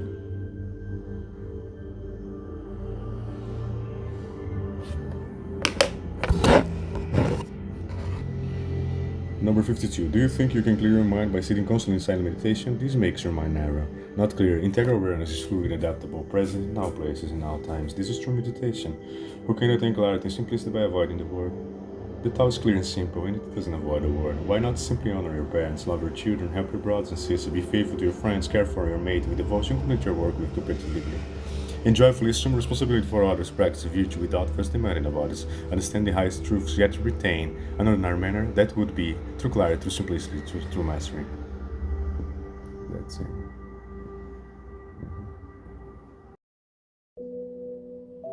Lao Tzu Tao Te Ching, number 29. Trying to govern the world with force and see not is succeeding. The word is spiritual thinking, not be forced to force, to harm, to control, to lose it. Sometimes things lead, sometimes they fall, sometimes they blow hot, sometimes they blow cold, sometimes they expand, sometimes they collapse. Says therefore avoid extremes, avoid extravagance, avoid excess. We cannot control something as insignificant as a mustard seed. How we control something as big as the world. Those who would govern the world should trust what's natural. Those who cannot control consciously, it's too big a thing. The world can only be governed by the spirit, not by human strength or intelligence. Spiritual things respond to stimulus. They cannot be controlled with force. The world as a thing is a spiritual thing. Only the spiritual Tao can control spiritual thing. Spiritual things don't think or act. Trying to control them with force is not the way. Force refers to mobilization and deployment of troops, but the world spirit cannot be controlled by weapons. Says consider the body as transitory as the world as temporary lodging. How can they rule what is not theirs and lose the true and everlasting way? The interchange of yin yang and high and low, great and small, is the way things are and cannot be avoided. Fools are selfish. They insist on having their own way and meet with disaster. Sages know they cannot oppose things. They agree with whatever they meet. They eliminate extremes and thereby keep the world from harm. How do those who gain control of the world keep the world from harm?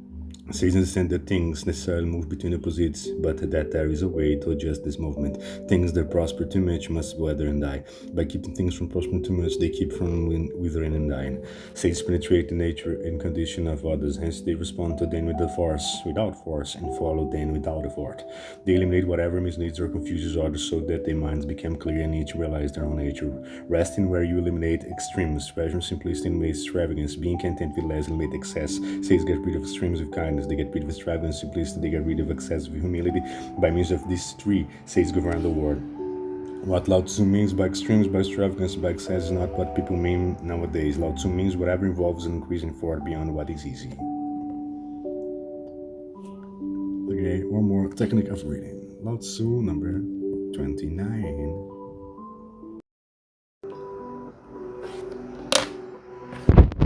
One more reading. The Map of Consciousness Explained. Book of the Map of Consciousness.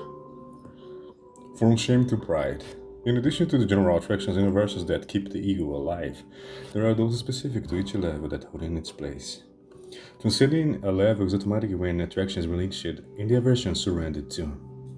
Shame is a consequence of the negations of realities of both self and self. The attraction is to punish yourself, judge yourself, mortify yourself, be negative, stay depressed, be severe, inflexible, hide, and hang your head.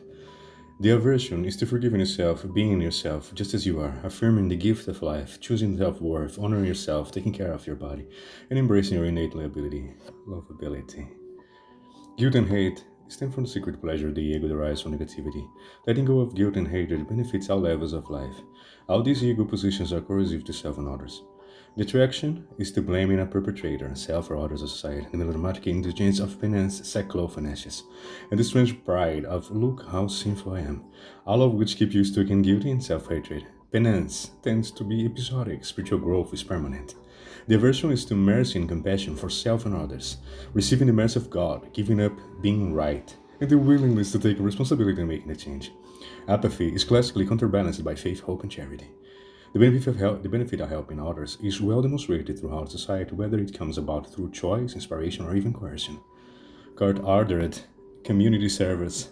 The attraction is self-pity, hopelessness, and helplessness. Sloth is a cardinal sin in Christianity because it negates the divine gift of your life. The ego payoff is to see yourself as not worth the effort, to be passive rather than active, to reject help, and to say, I can't, I'm incapable. The aversion is to take action, ask for help, show interest in life, join, and is not isolate. That's it, just one more small reading.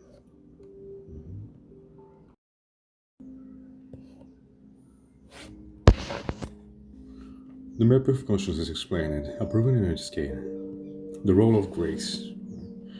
Heaven and hell are only 1/10 of an inch apart. We can be at the bottom of the map in extreme. Timeless agony and upon the entreaty of the spiritual will.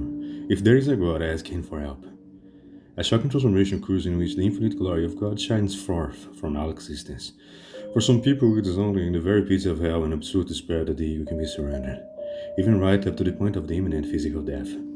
The grace of God awaits those who sincerely ask. Divinity does not force anyone to evolve. Everyone is accountable to the universe and is subject to divine justice by the very dynamics of the universe itself. Like a cork in the sea, each soul flows to the level of its own buoyancy, which is not due to some arbitrary act by the sea. There is no hand on the tiller, but one's own, which is the total freedom accorded to life by God. No one falls but by their own hand.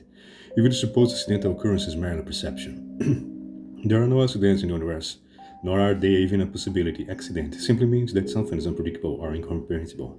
To the linear ego and its limitation to the Newtonian paradigm of cause and effect, which calibrates at 450. People congregate in the groups because they are aligned with some attractor field. Birds of feather flock together is a common expression. Each one individual is following a powerful magnetic-like field that in turn is subject to the next higher attractor field and so on up to divinity. Although conflicts may appear be impossible to resolve, the resolution can actually be surprisingly simple through strictly adherence to the proven tools of spiritual processing. That is, the willingness to surrender to God, and to let go of resistance by invoking the power of the spiritual will calibrated 150. In asking for divine assistance, one can request help from the Holy Spirit along with the mission of the truth that I myself, the ego, am unable to accomplish this step alone. Operationally, this is actually a request to comprehend and conceptualize the situation differently, and thus dissolve apparent paradoxes. The conflict or barrier dissolves as soon as we see it from a mere expanded view, which is given by grace as a revelation and reconciliation. The personal will operates only at the level of a person's calibrated level of consciousness given time. Its evolution and is therefore frequently too weak to effect a desired change. Best efforts to change via the ego's mechanism may result in doubt, like self-confidence, and a refusal to face the issue out of defeatism. This is commonly expressed by the statement "I tried," which is actually a fact. It is the small self that tried, which is more often a wish than a decisive action. Good intentions founder on the rocks of personal willpower, which is frequently used as a moral club that evokes further guilt and self-blame. True deep surrender to God or higher power cannot actually take place without surrendering the illusion of personal willpower or replacing it with a declarative decision. The ego resists this surrender of control because it derives pleasure from the payoffs of whatever positionality one is stuck in. Therefore, the ego creates resistance in the form of fears, including expectations of discomfort, loss from change, or fear of failure. This, however, represents spiritual pride, which also needs to be surrendered. To transcend the barrier, therefore, it's helpful to declare oneself a servant of God and to devote oneself to spiritual work in the name of God, which put one's intention to evolve in an infinitely powerful field of asking for the grace to surrender detachments, aversions, and ego payoffs that hold each level in its place. That's it. One more reading the map of consciousness. Role of grace. The experiencer is the processor that constantly determines what's good, what's poisonous, who's the enemy, who's the friend, and very quickly, in 1/10,000th of a second, it processes enormous banks of information. No combination of computers could possibly do it. It's just far too complex because it includes value, meaning, significance, prioritization. A computer cannot do that because it does not value one thing higher than another. A computer does not think more highly of his bit of information than it does of that information, but your ego's processor does. So just another reading, The Greater Ties and Stages of Path Enlightenment, Volume 2.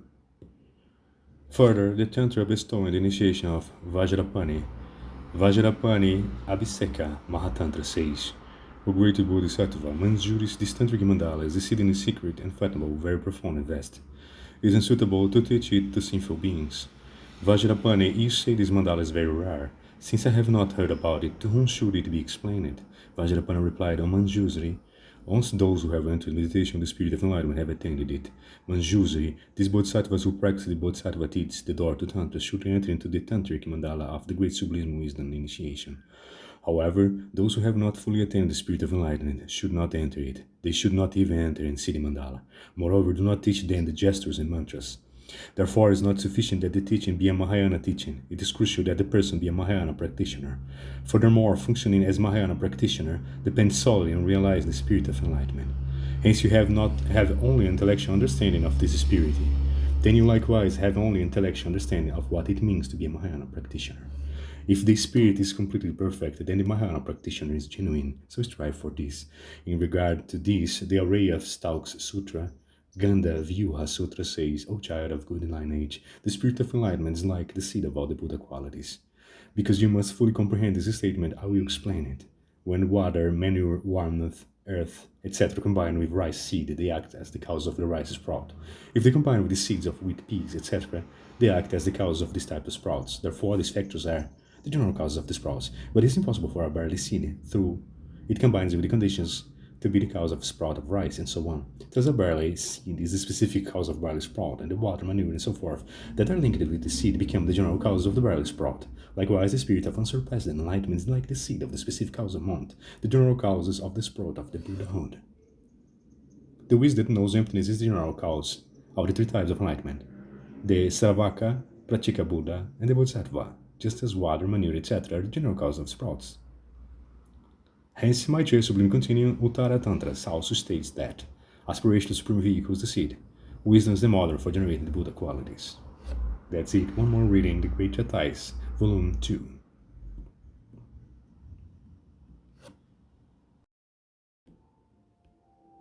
That's it. The Great Ties on Stages of Path Enlightenment, Volume 2. Exchange yourself in order. However, since the beginning of time, you have found your own suffering bearable because you have been conditioned to self-cherishing. Therefore, if you became conditioned to such cherishing others, you will give rise to an attitude of finding others' suffering unbearable. If you had replaced concern for your own welfare with concern for others' welfare, you would certainly have already become a Buddha long ago and would have completely and perfectly accomplished your own aims as well as of others. Self-cherishing has harmed me in our myriad lifetime cyclic existence. You, all mine, though you spent countless eons wanting to accomplish your own welfare, through such great hardship, you have accomplished your own suffering, and also, you formerly had acted for others' welfare, this condition which lacks the perfect happiness of Buddhahood could not possibly have occurred. Engaging, Bodhisattva did say, I am controlled by others. You, O mind, know this for certain. Now do not think of anything other than the welfare of all beings. It is wrong to achieve my own aims, with my eyes, etc., that are under others' control. Therefore, it is incorrect to do wrong to others, with my eyes, etc., that are for their welfare. If you lose the thought that your body, etc., for others' welfare, and think that they are for your own benefit, or if you see them as agents of physical, verbal, or mental harm to others, then stop this way of thinking by contemplating how this privilege is brought. You limit this harm and how you are still mistaken with regard to its appearance or helpfulness, which is false. If you're controlled by this wrong way of thinking, it produces only unbearable suffering. Engage Bodhisattva Deity says, when you self-cherish ruined me before, that was another time. Now I recognize you, where will you go? I will destroy all your arrogance, dispel the thought. I still have my own welfare. I have sold you my mind to others and do not be the spirit that offer your energy. If I become careless and do not give up you to beings, you will certainly give me over to the gardens of hell. Thus you gave me over to long periods of suffering. Now I remember my grudges. I will destroy your selfish thoughts. Through affectionately viewing the others as dear and beloved as much as you can, develop an attitude to cherish others to the degree to which you previously cherished yourself. Cherish others as you do to yourself. Right. Bodhisattva states, living beings and conquerors are similar. From then you achieve a Buddha quality. How it's that you do not respect living beings, just as you respect conquerors. That's it. Another reading on the Great Treatise of the Spirits, the Stage of Path of Enlightenment, Volume 2.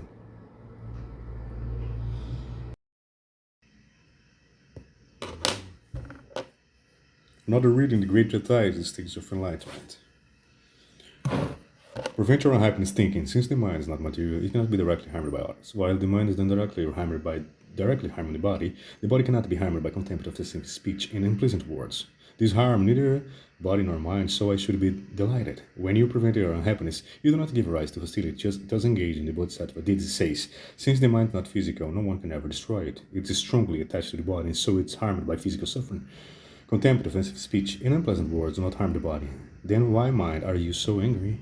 Sharavas said, no matter what the three Geshes, Kanlangba, Neusurba, Sneuzurba, and Grabba heard, it was no different from speaking to dirt and rocks, so they remained happy. Since everyone nowadays reacts quickly to what he said, they become unhappy. When somebody whispered to Shendong, Stone, he said this and then that. Shendong replied, people also say things behind this king's back. You have committed the physical speech, so confess it.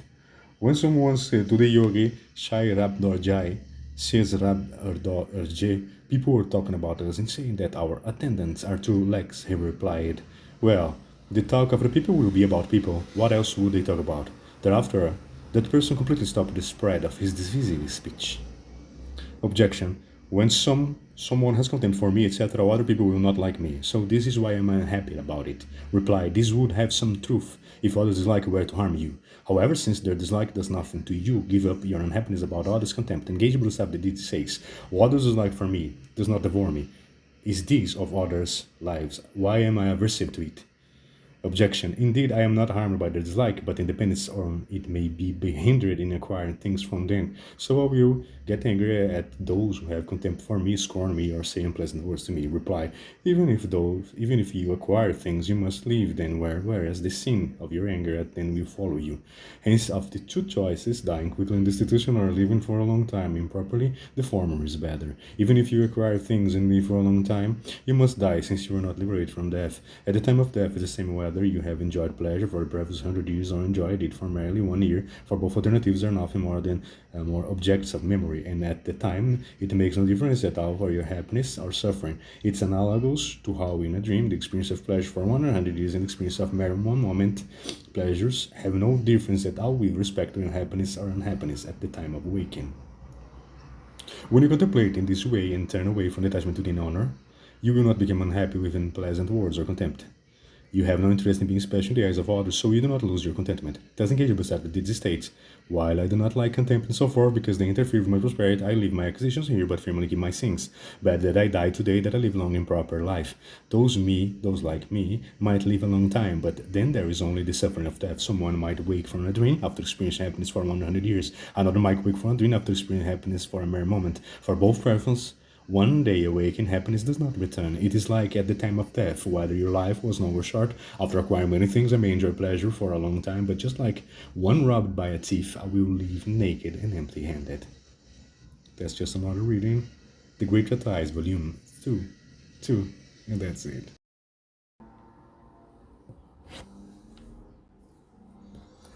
The Great Treatise, Stage of Enlightenment, Volume 3. Dependent arising emptiness. Where the noble truth exists, then the sublime teaching also makes sense. When the sublime teaching in the community exists, then the Buddha are possible as well. Therefore, the three Jews also make sense. All profound knowledge of everything mundane and supramundane makes sense. Proper and improper conduct, the results of that, happy and miserable rebirths, and all worldly conventions make sense as well. Therefore, in that way, Nagarjuna says, for those to whom emptiness makes sense, everything makes sense. If emptiness did not make sense, the dependent arising would not exist, and so nothing would make sense. Therefore, you should understand that what makes sense and what does not make sense here refer to whether those things exist. As cited earlier, an objection by essentialist appears in Nagarjuna's interpretation of the objections. If all things are completely without intrinsic nature, then your words also lack intrinsic nature, and thus cannot refute intrinsic existence. The Master Nagarjuna clearly answers that functionality is tenable within the context of the absence of intrinsic existence. The refutation of objections. We profound that dependent arising of things is called emptiness, that which arise dependently has no intrinsic nature.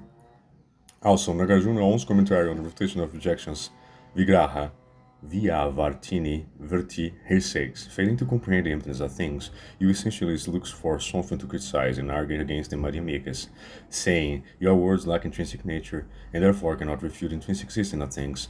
Here, in Madhyamaka, the dependent arising of things is emptiness. Why? Because they lack intrinsic nature. Those things that arise dependently are not associated with intrinsic nature because they lack intrinsic nature. Why? Because they rely on causing conditions. If things had intrinsic nature, then they would exist even without causing conditions. Since such is not the case, they lack intrinsic nature. Therefore, we speak of them as empty. Similarly, my words are also dependent arising, therefore are without intrinsic nature. Because they lack intrinsic nature, it's reasonable to say that they are empty. Because things such as pots and cloth are dependent arises, they are empty of intrinsic nature. Yet a pot can receive and hold honey, water and soap. A cloth can protect one from the cold, wind, and sun. And so it is with my words, because they are dependent arising, they lack intrinsic nature. Yet they are fully capable of establishing that things lack intrinsic existence. Therefore, it's inappropriate for you to give argument. Because your words lack intrinsic nature, it's not tenable that they refute the intrinsic existence of all things. Just one more reading of the Great Treatise, Volume 3.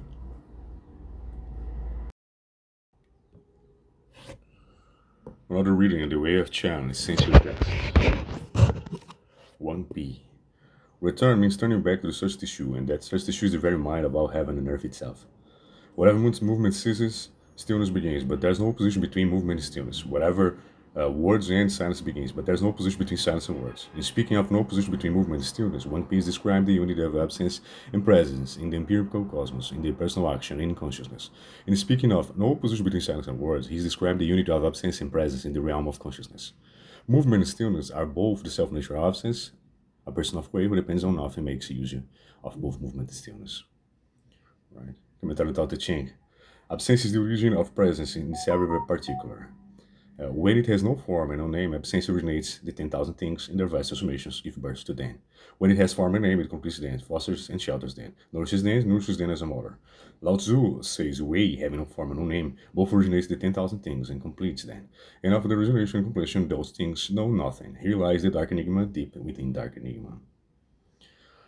Heaven and earth is to nothing, the friction through absence, action, occurrence, appearance of itself. It's the inner pattern of these 10,000 things that shapes their movements together. Number 5. Number 6. The valley spirit is absence at the valley center. Absence without form or image, resistance or dissension. It abides low and unnoticed. Keeps still in great tranquility, so it never scrambles with age. It completes us, but we cannot see its form. Its perfection of things themselves. And because it abides so low and unnoticed, we cannot name it. Therefore we call dark female enigma. Number 7, if you're free of yourself, you are yourself absence action. You let yourself last and so first, yourself giving up and so preserve it. In this, as Lao Tzu says, you become yourself. Number 7, that's the secret behind the position of the absence action. Show your greatest self, your higher self. Number 23, it's through formless absence, through absence action, that we complete and nurtures the 10,000 things and their vast transformations. Practice absence action, practice the wordless teaching that cannot be taught, then you move in accordance with the way. Number 32, uncover the simplicity itself has absence as its mind, absence before names, and so if you want to master way, there's nothing like abiding in uncovered simplicity. This uncovered simplicity itself is a confusion without affinities. It's the realm between absence and presence. That's why Lao Tzu says it's subject to north and now beneath heaven. To embrace uncovered simplicity and practice absence action, then the things of this world will never tangle, white doesn't, our clarity absolute, and the desire of this world will never harm spirit, light, and awareness. In this, you are yourself a guest of the 10,000 things and master of the way. Right, one more, number 38. How do you realize we are holy? Depend on absence for your actualization. If you depend on absence for your actualization, there's nothing you cannot sustain. However vast it dispenses, heaven and earth has absence as its mind.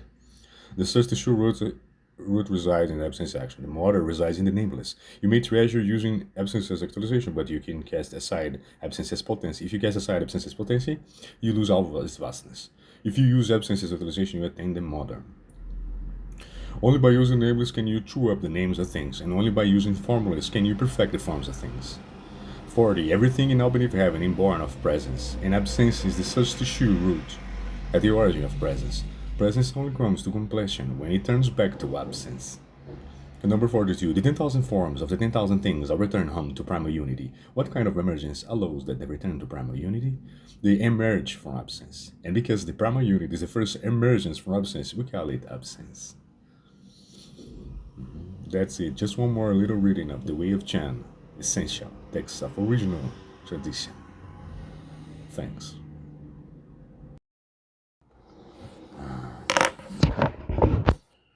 Other reading of The Way of Chan, ongoing Chan.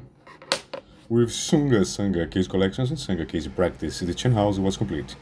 Chan had generated and explored all its fundamental dimensions, and yet Chan remained ongoing in China. Historians generally say Chan withered there, its dynamic life transferred to Japan and eventually on the West. But the essential dimensions of the Chan remained vital in China throughout the centuries, even up to the present. There were no further developments and innovations in Chan's fundamental nature.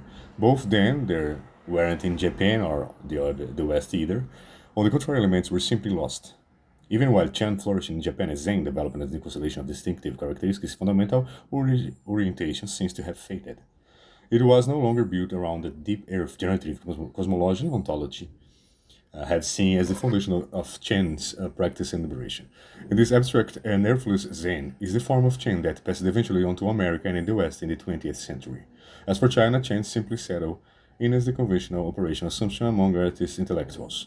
To take only one among countless examples, particular illustrious, 1 stone waves, Shitao, and 8 mountain vast Pata Shanjin, who were working around 1700, a full 5 centuries after the supposed atrophy of Chen following the Sangha.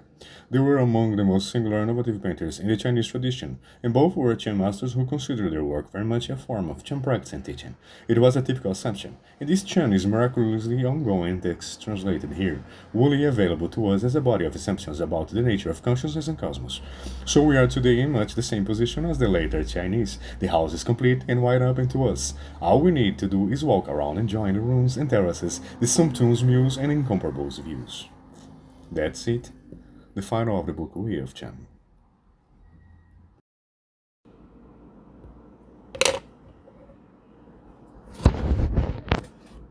First reading of Gate Gateway, Delusional Woman Kwan.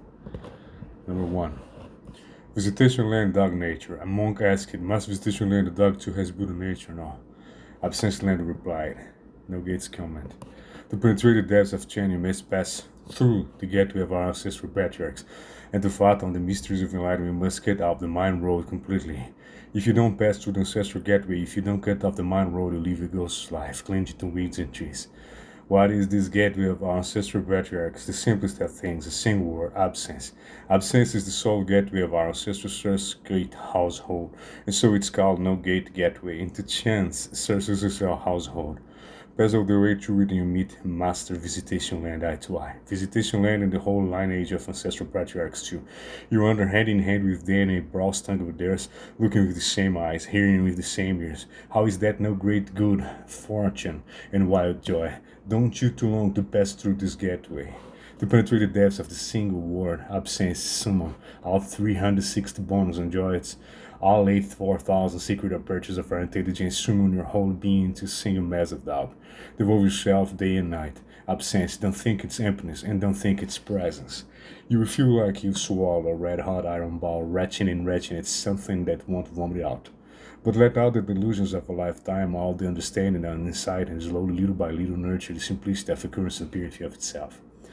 Soon in and out are a single tissue, and you were like a mute in the midst of dream, all that understanding for self alone. Then suddenly the whole thing breaks wide open, and all heaven and earth shudder in astonishment. It's as if you would snatch general gateways, vast world away, and if you can carry it wherever you go. If you meet a Buddha, you kill Buddha. If you meet ancestral patriarchs, you kill ancestral patriarchs. Out there walking the cliff edge between life and death, you're perfectly self-possessed, vast and wide open in such wild freedom through all four transformations in the six forms of existence. You wander the playfulness of somebody's three-shadowed earth. Can you do it at all the life? Delve with all your lifelong chi strength into the single word, absence. Don't give up, and you'd soon see so easy. A mad spark setting the whole Dharma candle fire. A dog, Buddha nature, the whole kitten Buddha revealed in the flesh. Think about presence absence, and you long without a clue. That's one more reading. No great gateway. The original women Kwan. Number 9. Vast insight surpassing wisdom. A monk asked the master, light inception peak, the Buddha of vast insight and surpassing wisdom sat in meditation for 10 kalpas and Buddha way heresy. But the Buddha Dharma never took shape for him. How is it, in all the time, he never wholly became a Buddha way turning seasons? A question to the point exactly, reply light inception.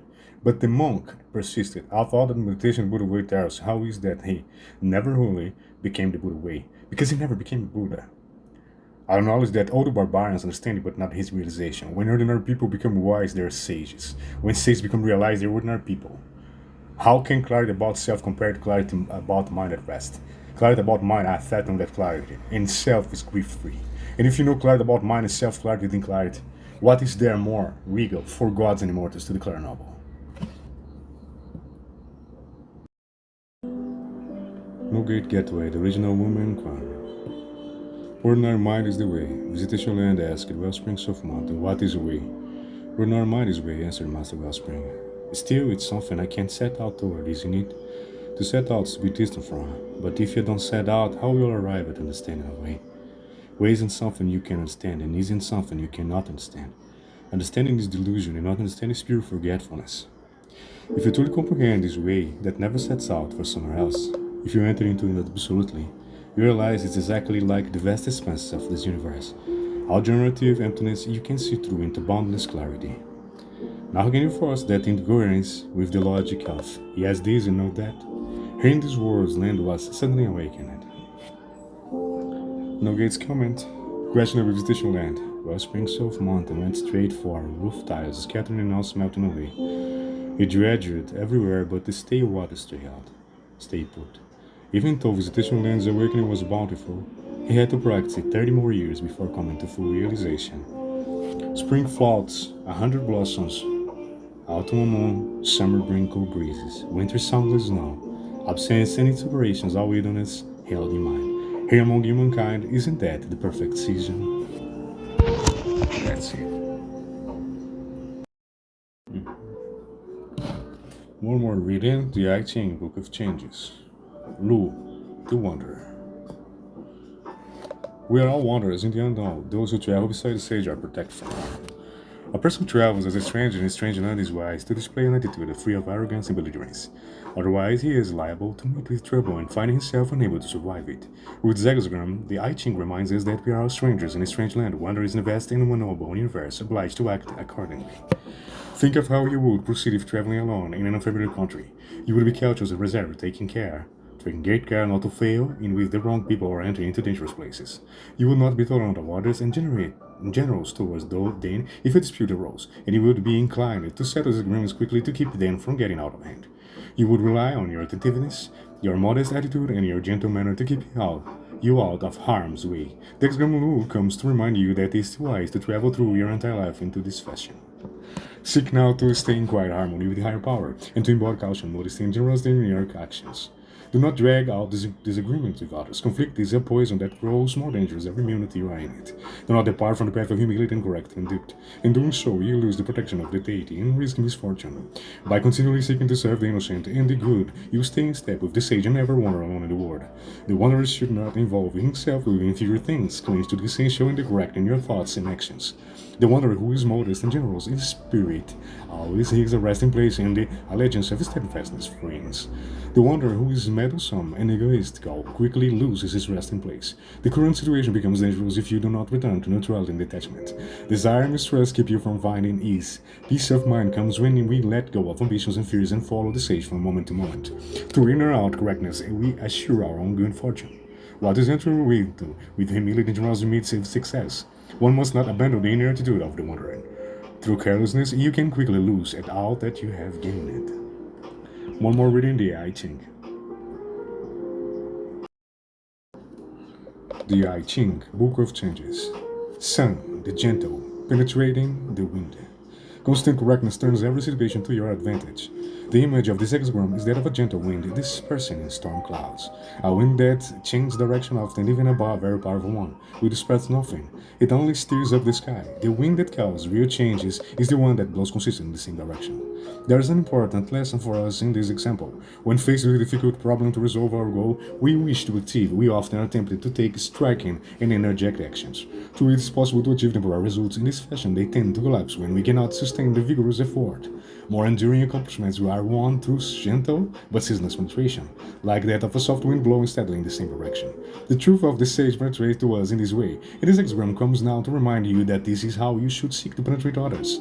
The advice given to you by the I Ching is threefold. First, establish a clear goal.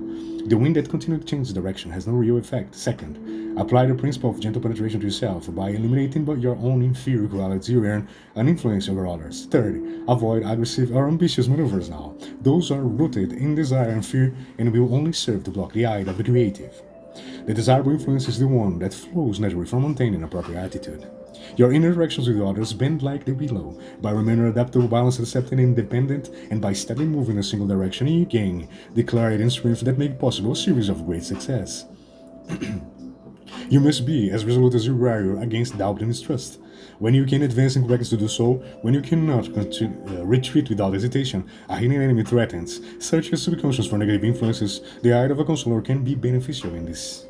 When your insight penetrates to the source of the problem, do not dwell on it. The ego will become entangled. Simply make the necessary correction and persevere in it. We are resolute, modest, independent, and correct. Our external difficulties magically pass away and success is assured. The beginning has not been good, but progress is still possible. Carefully disengage from bad habits and remain steadfast in following proper principles. Things change for the better. Sometimes the inferior enemy cannot be identified. Do not struggle, but quietly return to improve yourself. In this way, a good result can be still obtained. Another reading of the I Ching.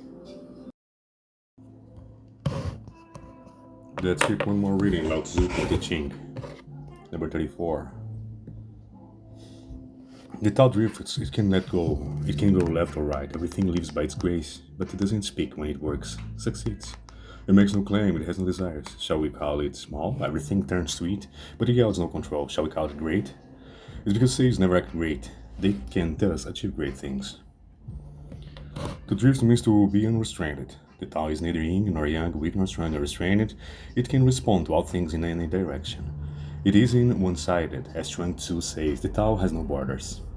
Those who are skilled toil, and those who are clever warrior. Meanwhile, those who do not possess such abilities seek nothing and yet eat their fill. They drift through life like unmoored boats. The Tao drifts everywhere. It can go left or right, it can go up or down, whatever we turn, it's there for us to use. The Great Way is a watery expanse that extends to 8 horizons, but when we use it, it's as close as our left or right hand. There's nothing that doesn't depend on it for life, and yet it never speaks of its power. There's nothing that doesn't happen without its help, and yet it never mentions its achievements. Outside of the Tao, there are no things. Outside of things, there is no Tao. The Tao gives birth to things, just as wind creates movement or water creates waves. Although living things might be infinite in number, the Tao creates them out through the mystery of doing nothing. It doesn't matter making so many, and it creates them without thinking about its powers. When the Tao becomes small, it doesn't stop being great, and when it becomes great, it doesn't stop being small. But all we see are its traces, and reality is neither small nor great. It can describe it. It can only be known. The Tao produces all things, and all things turn to it. It's like the sea, all strings empty into, and yet it doesn't control them. Even though there are no questions indicators, there are questions and no statements, just as interesting. If we call someone something great, it is in the Tao. Those who are great and think themselves great are small. The Tao hides in what has no name and takes embodied through what has no name. They don't consider themselves great, and yet no one is greater, for they can go left or right. Hence, they are neither small nor great, and because they are neither small nor great, they can do great things. That's how. No more reading of the Tao Te Ching. Yes, one more reading of Lao Tzu Tao Te Ching. 35. Hold up the great image and the word will come and be beyond harm, safe and serene at peace. Find food and song, don't detain guests long. Thus the Tao speaks plain words that make no sense. We look but don't see it, we listen but don't hear, yet we use it without end. Here hold means to hold without holding, to hold what cannot be held. The great image is the great way which gives birth to heaven and earth and all creatures. It is called great because it encompasses everything. The great image has no form. What has no form is the great and empty way. To hold means to focus or to keep. Those who can keep their body in the realm of dark virtue and focus their mind on the gate of hidden serenity possesses the way. All things come to them. Clouds appear and all creatures are refreshed. Rain pours down and all plants are nourished. And these blessings come from such a subtle thing. To come to no harm means to be protected. But when people turn to sages, there's no protection to protect them.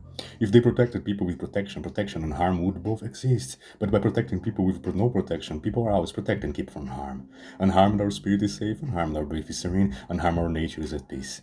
Sages rule the world through selflessness. All things come to them because they are one with all things. And while they forget themselves in others forget themselves in them, thus all things find their peace. And there are none that are not at peace. What the Tao says is the opposite of the mundane or the clever. Most people find it completely senseless, but within its senseless there is great sense. This is what sages savor. The Tao prefers simplicity of form and a minimum of expression. Hence it is hard to see and hard to hear and also hard to follow. But those who can follow it and then use it enjoy limitless blessings. A great person's words are plain like water. A small person's words are sweet like wine. The plainness of a great person brings people closer, while the sweetness of a small person drives them apart. Those who come together for no reason separate for no reason. Banquets of entertainment by detaining visitors, but sooner or later the food runs out, the music ends, and the visitors leave. If someone entertained the world with the great image, no one would know how to love it, much less hate it, although it has no taste, shape, or sound with which to please people. Those who use it, it can never exhaust it. If someone used it out to govern the country would be rich, and the people would be prosperous. If someone used it to cultivate themselves, there would be no limit to the length of their life. The great image is Te, of virtue, the manifestation of Te. I have followed the quotidian Manhuatui texts in adding Ku. Thus, to line 7, lines 9 and 10 are also echoed in verse 14. We look but don't see it, and we call it indistinct. We listen but don't hear, and we call it faint. That's it, one more reading. Tao Te Ching.